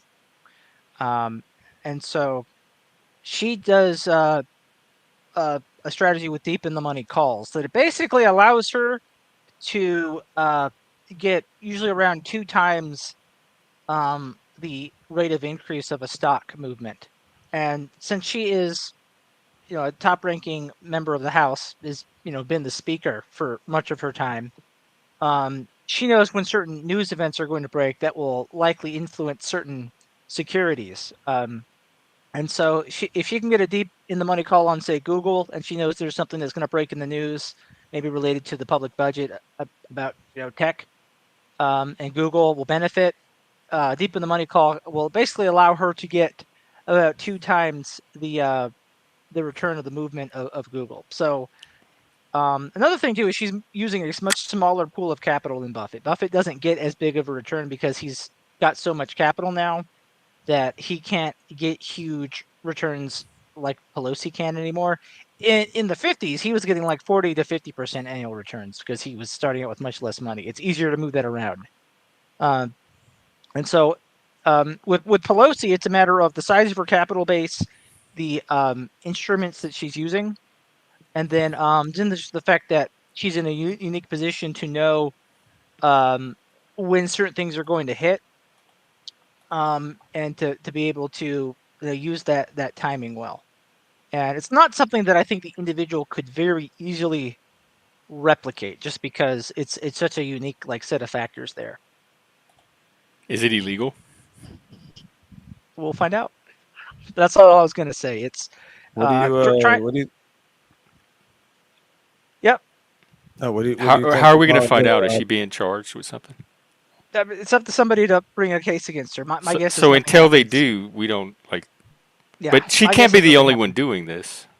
That's probably why nothing happens, because my guess is many people in Washington would just be locked up if what she's doing is illegal. There may be some argument that what she's doing is technically using public information, but she just knows which public information is worth paying attention to and what's not. So we'll see. It depends on what people want. But wait a minute. It's not public information until it becomes public. She's using information that isn't public. It's before the public knows. Right, and isn't that considered insider trading? I would think, because that's It exactly depends what on inside if traders it's do, considered right? public or not. So she might know things that are, or she might be using public information that she just knows what counts more than others. So there's also that potential aspect of it as well. I don't necessarily know what information she uses, but she might have a better feeling of what counts versus what doesn't. And a lot of this is difficult to prove, right? If you're going to bring an insider trading case against her, Right. you got to be able to know what was the information she used, and she just doesn't have to talk. She doesn't have to incriminate herself. And the Well, other rather- aspect is she uses her husband. Sorry, go ahead. Yeah. No, I was going to say, rather than bring an insider trading case against her, all we have to do really is just go and club her husband in the head a few times more, right? There we go. Yeah, it's never been done before. It's see Anyway. for stock exchange. They'll never see I it just coming. wanted to clarify that it would be very difficult to mimic what Nancy Pelosi does, because she's just in a very unique position. But hang on, if you can see her, let's say you see her dumping. Let's use Visa for example. You see her all of a sudden dumping stock in Visa, right? You don't think that would be a good? You just say, oh shit, she's dumping in Visa. I'm dumping in Visa.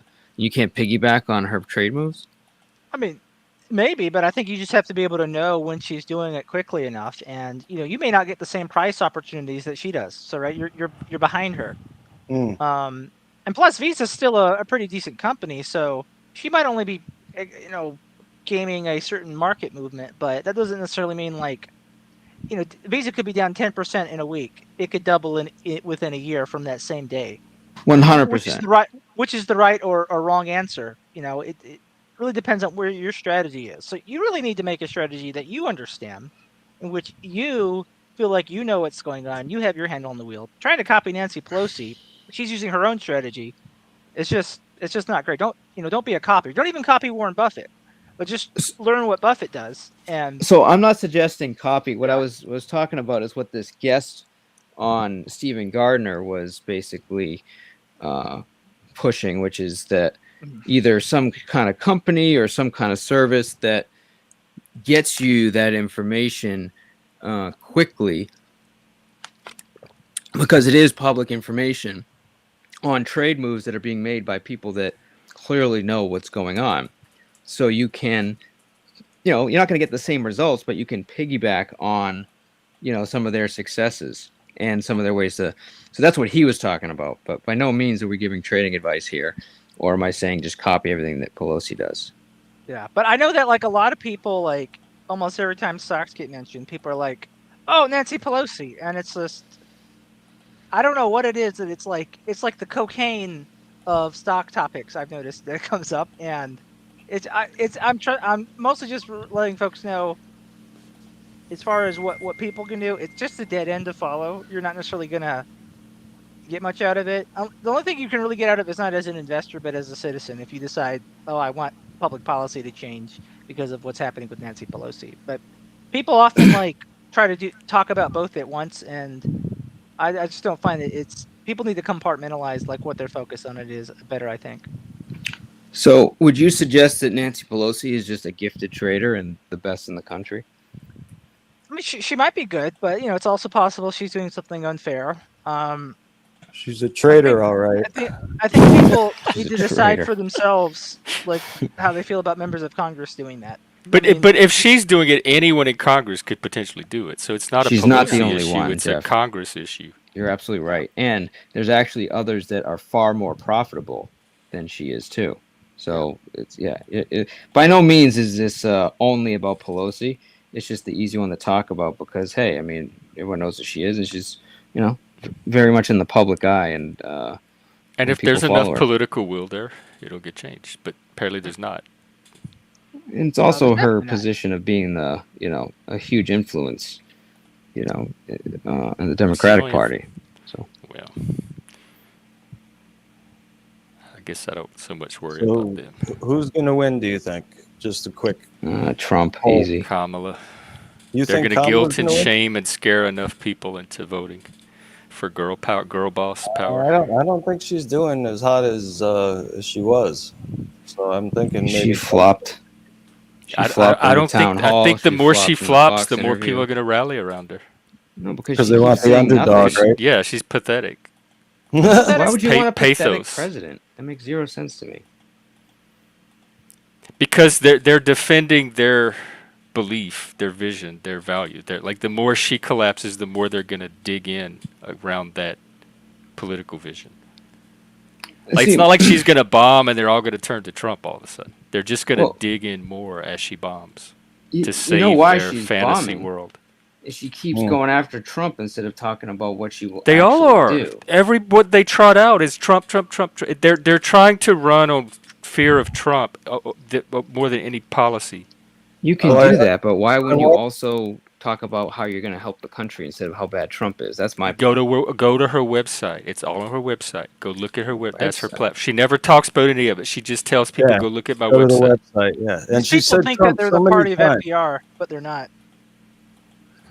She said Trump so many times during that town hall, and somebody put a comment. It said, "Take a shot every time she says Trump." And I swear to God, we'll all be the drunk wine. You would have died. You would have died of alcohol poisoning halfway through.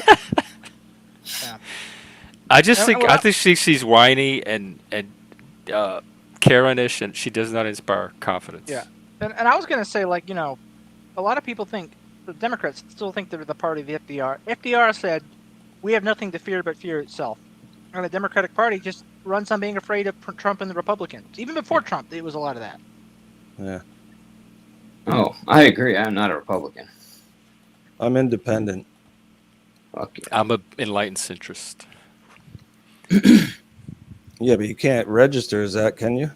Well, in Washington State, they don't register by party anyway, so I can vote however I want. I vote for whoever I think is the best figurehead for our country. I vote for who's going to implement the agenda. I won't implement it, but who reflects my values the best, and it's definitely not Kamala. Jeff, I vote for someone who represents me. It kind of reminds me of something that happened at the last board game event. That was so long ago. Oh, your board game events. Yeah. It was this Thursday, and it was the one where there's not like a controversial group of people, but one of the women there was saying like, "Have you guys early voted yet?" You know, just making conversation. And some people are like, "Yeah, I have." One guy's like, "Oh, I'm an election day or voting day voter." I just quietly shake my head as I'm like, I think I was like preparing some of the game materials, and then so she just starts going on about how annoying it is. She's like, "I've had to divorce people in my family, like, like divorce in an abstract sense of the word, right? Like who because they're Trump supporters." And one guy's like, "Well, that's not a great reason to give up on your family." And it didn't get heated, but I did not care. I was like, I'm not getting into this. I'm focusing on this game. Yeah, I don't respect people who punish other people for their political opinions and views. Everybody has the right to vote their conscience in America, and I don't think people should be bullied or harassed or intimidated over it. And I it think doesn't that's a matter low who's there tactic. anyway. It doesn't matter who wins anyway. Not much is going to change. So Well, the DEI stuff's going to change. And by the way, Joe, here's my rationality, I think, for voting against that, to remove that excise tax. Because Washington State is a DEI state, and it's all embedded in their democracy. So the more I can defund the state budget, the more like some of that might get thwarted or go away. So if I take as much money as possible from the state budget, that might get rid of some of the DEI, but it could also impact some of the benefits I get from the state as well. Mm-hmm. But I'm almost willing to take the risk. Are you willing to make the sacrifice of losing some state benefits if it would certainly kill DEI? If it would certainly, well, depending on the benefits, yes. But if it would, particularly if it would certainly kill it. But just the chance that it might kill it, it might be enough for me to take those risks anyway. And do you see killing the DEI as an actual good unto itself versus just stopping or voting for a lesser evil type of thing? What do you mean? It's definitely a good in itself. Okay. It's the best good currently on the table as far as I'm concerned. Free speech and DEI. Well, yeah. I mean, if you like the if you like the basic cause and effect of it checks out to me. So if you like the trade-offs there, So I might vote to have the excise tax removed and let people keep their stock profits instead of giving it to the state until they get rid of the DEI. And then I can vote, I can have much clearer of a conscience about giving money to the state then. But I don't want to fund their DEI project. I found that people can be surprised when they find out you're not voting. It seems like the default expectation is that you will vote. Doesn't bother me, especially here at the Panelverse. It surprises me how many people are not voting because they talk about politics all the time. Chuck, I know you're voting, right? I am Yes, definitely sir. voting. yes, sir. I'm voting for Trump. Fuck yeah. Me too. You gonna have your Trump sticker on election day? Where is it? He's not here. I'm here. No. Welcome, Chuck. I had my mouth full. Oh, Let me get my flag up. There we go. there you go. You Here, don't I'll tell realize you what, how much let's would get it a change feature. with a change. Maybe it'll. With a change of president will bring a change to everything. I mean, I feel like I notice differences between the various His presidents. policies are much more in tune with the American people than the handout legislation of Democrats. Well, he has All right. policies. So do you think we're going to have the middle class just suddenly come back to prominence, once Trump is elected? No. Or, I mean, No. no, If he can it's get not gonna happen. industry back up, Maybe I Basically- don't see it happening under either president. But yeah, Chuck No. has a point. Maybe Trump gives it a slight better because he has Vance too, which I think is pro working class. yep. Well, he's better Basically, you than got to all- make it big business friendly. You got to make them want to do business in the United States, want to pay their employees fairly because they are incentivized to do so. When you're incentivized to not have to pay taxes and, get down your costs by putting your company in a different country, well, you're probably going to do that as a business owner. So a lot of these policies that were put in place and regulations are what are hurting big business wanting to stay in the United States. Mm-hmm. And I personally believe that, because I've seen him do this exactly, that he'll align a lot of that stuff to, welcome back businesses. Well, look at And all one the thing I money like, Apple was bringing back last time. one thing I like about Trump was I saw him on Rogan, and he didn't deny that UFOs are real. Yeah, he's funny, dude. UFO. He didn't deny it, so. Well, I mean, oops, sorry guys. The U.S. didn't deny it either when they addressed freaking Congress. No, I know. I'm just saying it was another one of those things where you would expect him to say something negative, but it was just like I've talked to credible people who've seen some strange things, and he says he doesn't believe it himself, but he believes the people that have seen things, and I give him credit for that. It's a good answer. It's not committing, but it's not knocking down the people that Right. you love that's seen it. we just had another one. Like less than a week ago? Excuse me. Weather balloon. Is that what it was? I don't know. It's always a weather balloon. That's why I said that. I don't know if they solved this one, but there was It's a Chinese balloon. Recently or what? Or are you just saying stuff? I just said Chinese balloon. I don't know what he's talking about. Well, anyways, there's another UFO sighting. So I don't know what it was. Could have been a Chinese balloon, but it was all over the papers or the news channels, which is telling me that now media is even getting involved. Yeah, well, they've stopped mocking it like they used to. That's what I mean. It's fake. Well, that's the other side of it. I don't know, Chuck. I saw something in the middle of the day one time with a bunch of other people, and I don't know. It's not that called a military project. Well, then they've developed anti-gravity engines because that's what I was looking at. The fuck?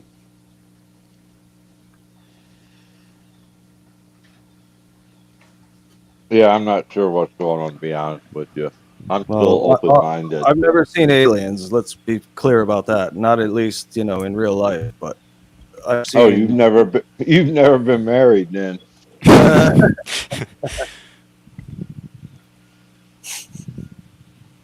I don't know if aliens are real, but I know that their ships are.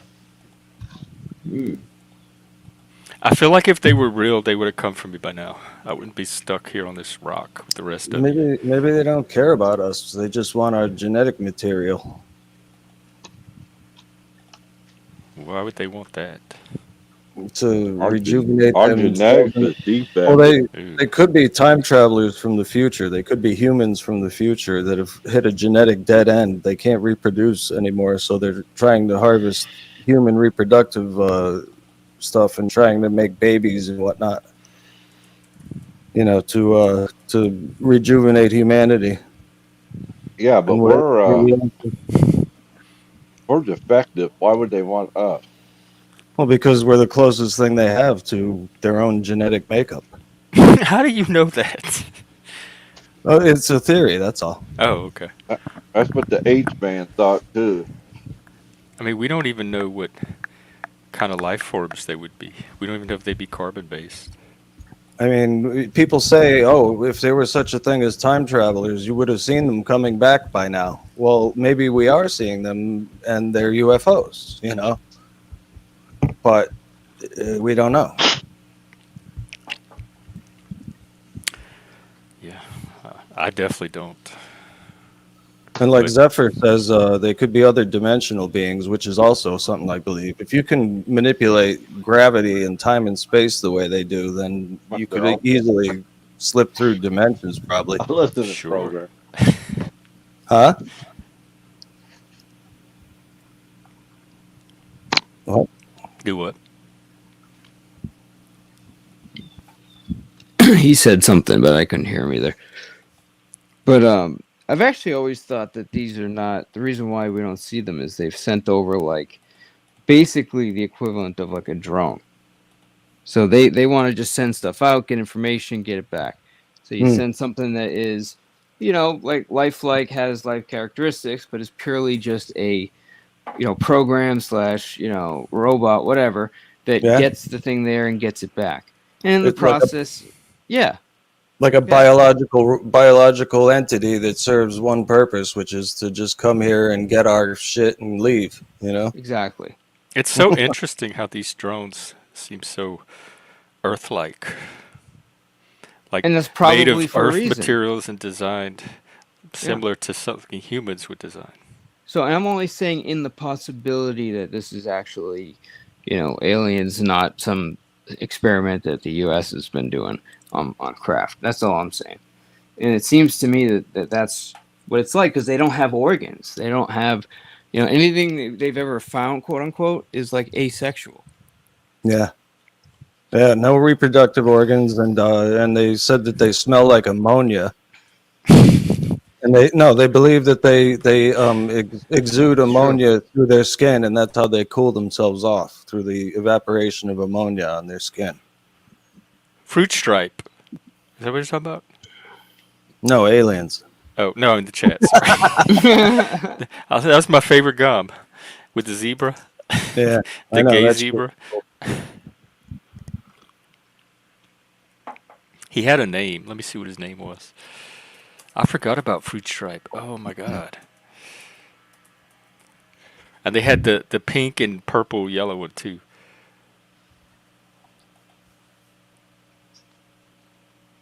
I think his name is Stripe. Oh yeah. Oh, they had more than one. They have a whole family of animals: a zebra, a tiger, an elephant, and a mouse. They even had a coloring book and toys. And the zebra. Oh, here's the zebra's name. Yipes.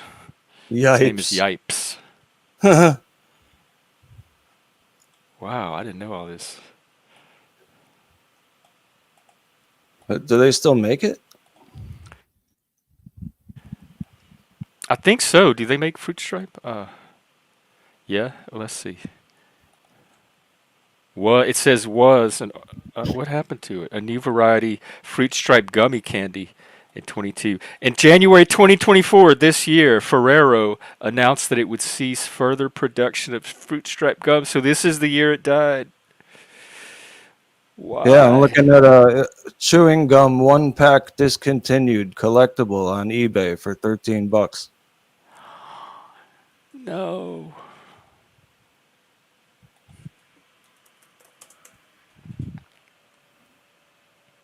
You can get a 1989 package of it for $95. I better stock up. Man, he's yipes. That was such a 70s thing for me, man. Yeah. Well, that sucks. I didn't even like gum as a kid. I would eat it like candy, but fruit stripe was the only gum that I actually sought out. And I remember the Hubba Bubba too that would bust open in your mouth. That was like the big innovation in gum when I was growing up. Remember Hubba Bubba? Mm-hmm. It would squirt in your mouth. I love that. No, that was well, yeah, Hubba Bubba did that, but they also had Freshen Up that did that. I don't remember Freshen Up. Yeah, it had the mint in the middle. Oh, I hate mint. That's probably why. And like, what is the Wrigley's? They had the wintergreen, and the white kind was wintergreen, and the green was what mint, and then they had Big Red, and I hated the wintergreen and the mint Spearmint. flavors. Spearmint, Spearmint, yeah, I hated those. I hate mint mouthwash, mint toothpaste. Ugh. I love mint though, like a fresh mint leaf. I will eat it out of the yard, chew the leaf, but I hate the flavoring. I'm the same way with lemon. I love real lemons, and I can't stand lemon flavoring. Hmm. Oh, I love Jelly Bellies. That's a weakness.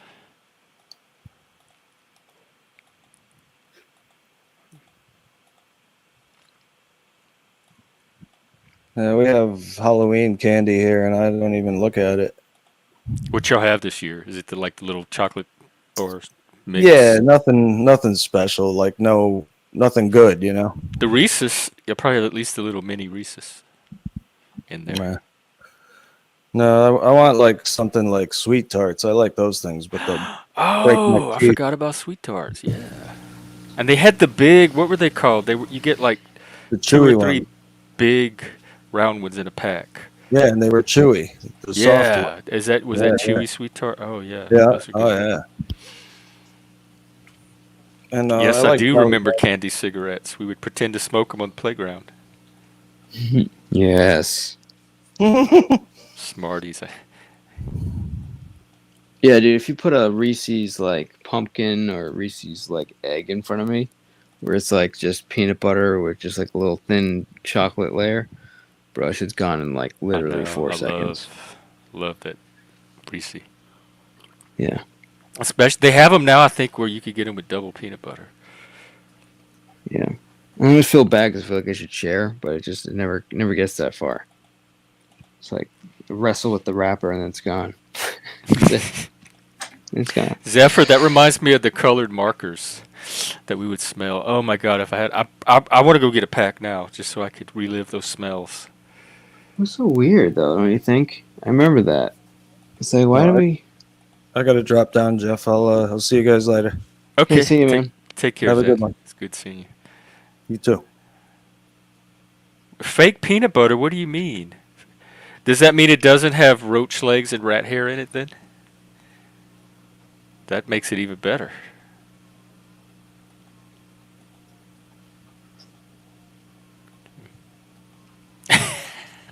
You I still remember the commercials growing up. You got your chocolate in my peanut butter. No, you got your peanut butter in my chocolate. And then they would eat it and realize how good it was. Yeah. You did too much Reese's. I never liked Skittles. They were too. They had that hard shell and they were like gooey and chewy. I didn't like the fruity flavored stuff as much as the chocolatey and Starburst, peanut though. butter and caramel. Starburst. Yeah. Ooh. To this You don't day, like I don't Starburst? No, I don't. I liked Laffy Taffy, but not Starburst. Starburst is that what or Starbust? Starburst. Starburst. It was like a kind of a chewy, but not. It was It's like little more squares. chewy. They were than hard too. It was hard chewy, if it was cold. and they were fruity. Yeah, Yes. you could let them sit out and soften them up. Yeah. Sour Patch Usually- Kids, I love. We used to when I worked in the dollar movie theater. My manager would teach us how to steal candy out of the. You have the display case with the candies, and that's not the real candy. That's like all the old candy that they just leave for display. And she would teach us how to steal candy out the display without the camera seeing us. And so we would steal Sour Patch Kids all the time and eat them. Very cool. Yeah, Sour Patch Kids are really good. What were those ones with like? They were like, how do you put it? They're like a almost a very flaky, almost tasteless thing with like sugar, thing in the middle. It'd be like almost looks like a pillow, and you'd have like whatever these like candy balls that are inside the pillow. Did you guys have that or no? A pillow with candy balls? It's like a wafer. It looks like something that would be made at church for the communion. Like a communion wafer? Yeah, but it's blue. It has its own flavor, and then it has like little flavor balls that are like tiny. So there's like 100 in there. Never I had remember that? the Swedish Fish. Do Okay. y'all know about the what he's talking about?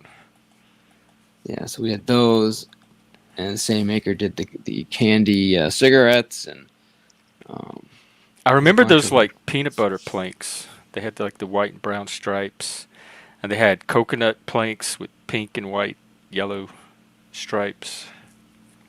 Dippin' Nice. Dots, is that what it is? Dippin' Dots is ice cream, but that's another amazing. I've never had ice Dippin' cream. Dots actually. It's the way that they envision, ice cream in space. Yeah, the Dot freeze dry form. ice cream. Are they good? Has anybody had them? I think they're overpriced, but I think they're good. I think it's good. I think it's an experience, but you're better off getting like a nice real cone with fudge and True. chocolate chips and cookie dough than fucking eating a bunch of balls that taste like chocolate ice cream. Necco's flavorless word candy. And the Italian restaurant in my town had the little chocolate bottles that were filled with liquor, different types of liquor. I loved those as an adult. Different types of liquor.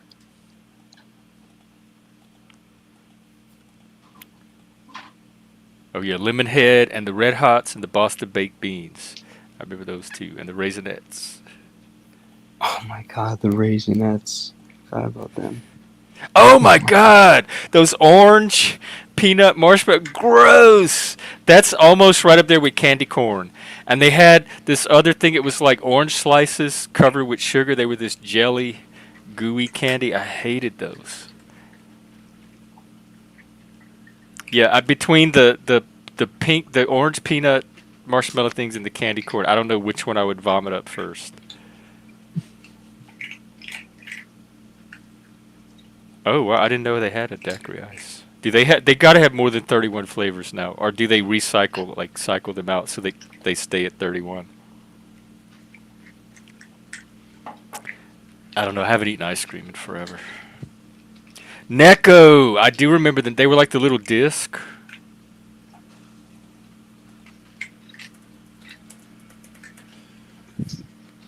Yeah, those Necco. They were just like hardened sugar.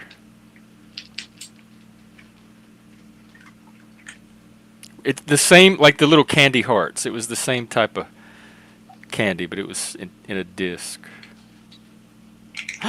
Peanut brittle, I forgot about that. I used to make caramel growing up. I would burn sugar in a pan until it got brittle, and then I would take it to school the next day and give it to all my friends and say, here, I made this caramel for everybody. Hippocampus. Yes, I guess this is. I have a hyperthymustic memory anyway, so all my memories feel like they're yesterday. But that might be the hippocampus intruding all these candy memories into the present. I think if there's any conspiracy theory, it's got to be candy corn. There's no way somebody created that with any kind of positive intent. I liked the cream. I like to lick the little egg yolk cream out, but I don't eat the chocolate part. Oh, Whoppers! And they had Whoppers, and what was the other one? The pom-poms. But Whoppers, my favorite ones are the ones without that collapse. They don't have like the malt in them. It wears out or something, and when you chew into them, they just collapse and they're chewy. I don't know. I liked it. It kind of had a burnt taste to it. It was burnt sugar. That's all it was. The only ingredient in it was sugar. And you burn it on the stove in the pan, and then you pour it on you melt it, and then you pour it on a sheet of wax paper, and it hardens into like this brittle, and then you just break it up like glass into chunks. So you put it in a little baggie. I could take it to school and give my friends caramel chunks. I'm sure we ate it because we were kids. We ate anything. I used to eat candy off the ground because we had a vending machine. And all the kids, like the kids whose parents could afford it, would give them money for the vending machine at recess. But we never could afford candy every day. Every now and then I got a quarter. You could get a lot of candy for a quarter, by the way, back then. And so I would spend recess walking around the playground looking for pieces of candy that people dropped on the ground. And then I would pick them off the ground and eat them. And that was my candy. So I ate whatever was on the ground that day. But I also had pica. I ate a bunch of other stuff off the ground, too. Oh, Nugget. I remember Nugget.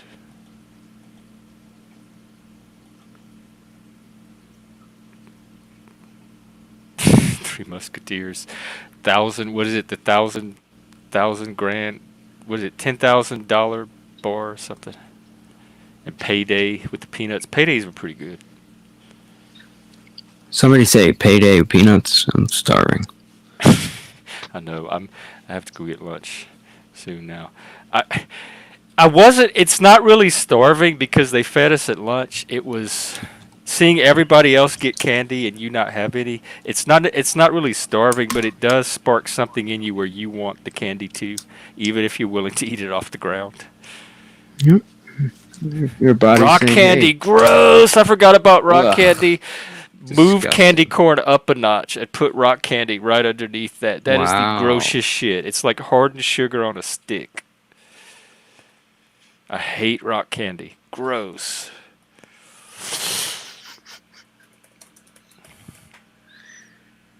Oh boy. I guess today is Cheesehead's birthday. Is that what I heard? Yeah, he did a stream last night. So happy birthday again, Cheesehead, if you're out Happy there. birthday, Cheese. I love the wax lips. You'd get them for Halloween. And they had the teeth, they had the wax lips, and they had a wax harmonica that you could actually play before you eat it. Well, maybe I'll catch you a little bit later if you go live again. But I know you Okay, want to that eat. sounds good. When are you going live? I was kind of throwing it around to maybe do it tonight. I have a couple things I want to talk about, but you know how it goes. It starts off informational, ends up chaos. So Drama. Yeah. What are some of the topics you have in your mind? Well, I wanted to go over how bad Kamala's doing and why. Oh, I want to go over I'll tune in how for the that. polls are rigged. And I also wanted to go over the claims on both sides of election issues or integrity issues with the election process that both sides are claiming are happening. And it's an interesting topic because you have a lot of faith in that system. Yeah, and I a have lot a of ballot people right do. here. I'm going to turn it in Yeah. this week. I'll do it on So, stream. and I think they are pretty secure for the most part. Look, it but has there's- the barcode. Yeah. It has a unique number. They verify your signature. You have to sign it, I think, once or you have to sign the envelope too. You have to put it in a second security envelope. They have round the clock workers year round that they pay to make sure the elections are secure. So I have a lot How of many? confidence in it. What state are you in, or have you Washington. not told? Okay, yeah. So it's interesting to see what Washington does compared to the other states, but And yeah, it's going to go for Kamala no matter what anyway. So it's more of the local stuff that I have the ability to influence. sure.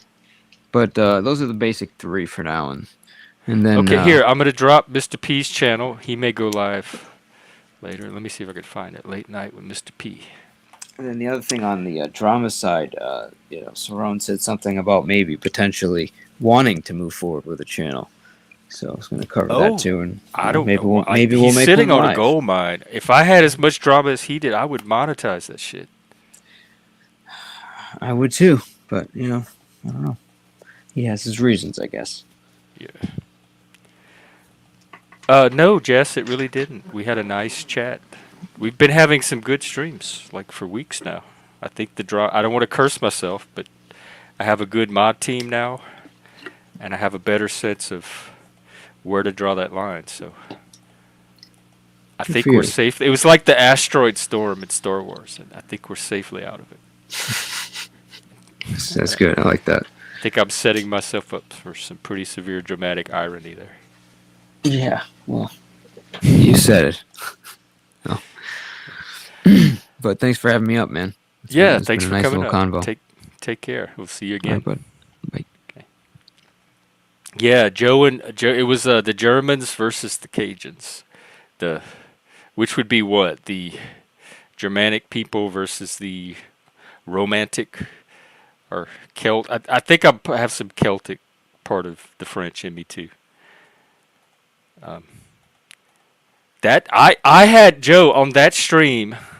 I had some of the same talking about subtle PTSD reactions and stuff. I had some of the same sensations that I have in a workplace or that I have here in Seattle culturally. It's that it's very much one type of culture that's kind of, and neurotypicals do this too. Neurotypicals kind of all sync up, and then you're very aware that you're in the out group, and it felt like that yesterday. Like you and Dobez were definitely forming one type of group that I was very aware I was on the out of, and that my norms were definitely not aligned with those norms, and that y'all, it was like not necessarily a power differential, but I was one person, and just having two of you and one of me Yeah. Plus, I'm a romantic. I'm going to talk about this next week, maybe. My Satanism is what's called romantic Satanism. It's literary Satanism. It's drawn from John Milton and the Romantics, and there's a through line from that to both Gen X rock and roll culture and Cajun culture.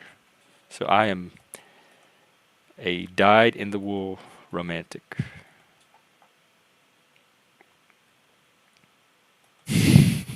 Yes, I'm so bleeding heart. Okay, this was a great stream. Thank you as always for making it such. I could not do it by myself. I just keep the space going, but you bring the magic. And so I look forward to doing it again, probably this evening. And unless Mr. P goes live, I might watch his or maybe even go over there. But just keep an eye on the YouTube or wherever you get your notifications. And I'll see y'all later. Hang on one sec. Thanks again very much. Oh, Frank calls this my granny curtains. He says I'm wearing my grandmother's curtains. I like it. It's J.C. Penney, one of my favorite stores. Eddie Bauer and J.C. Penney. Those are my go-to stores. Okay, well, take care, everybody. I enjoyed it. I enjoyed hanging out. I very much like being with you every day. And until next time, take care. It was a hell of a time.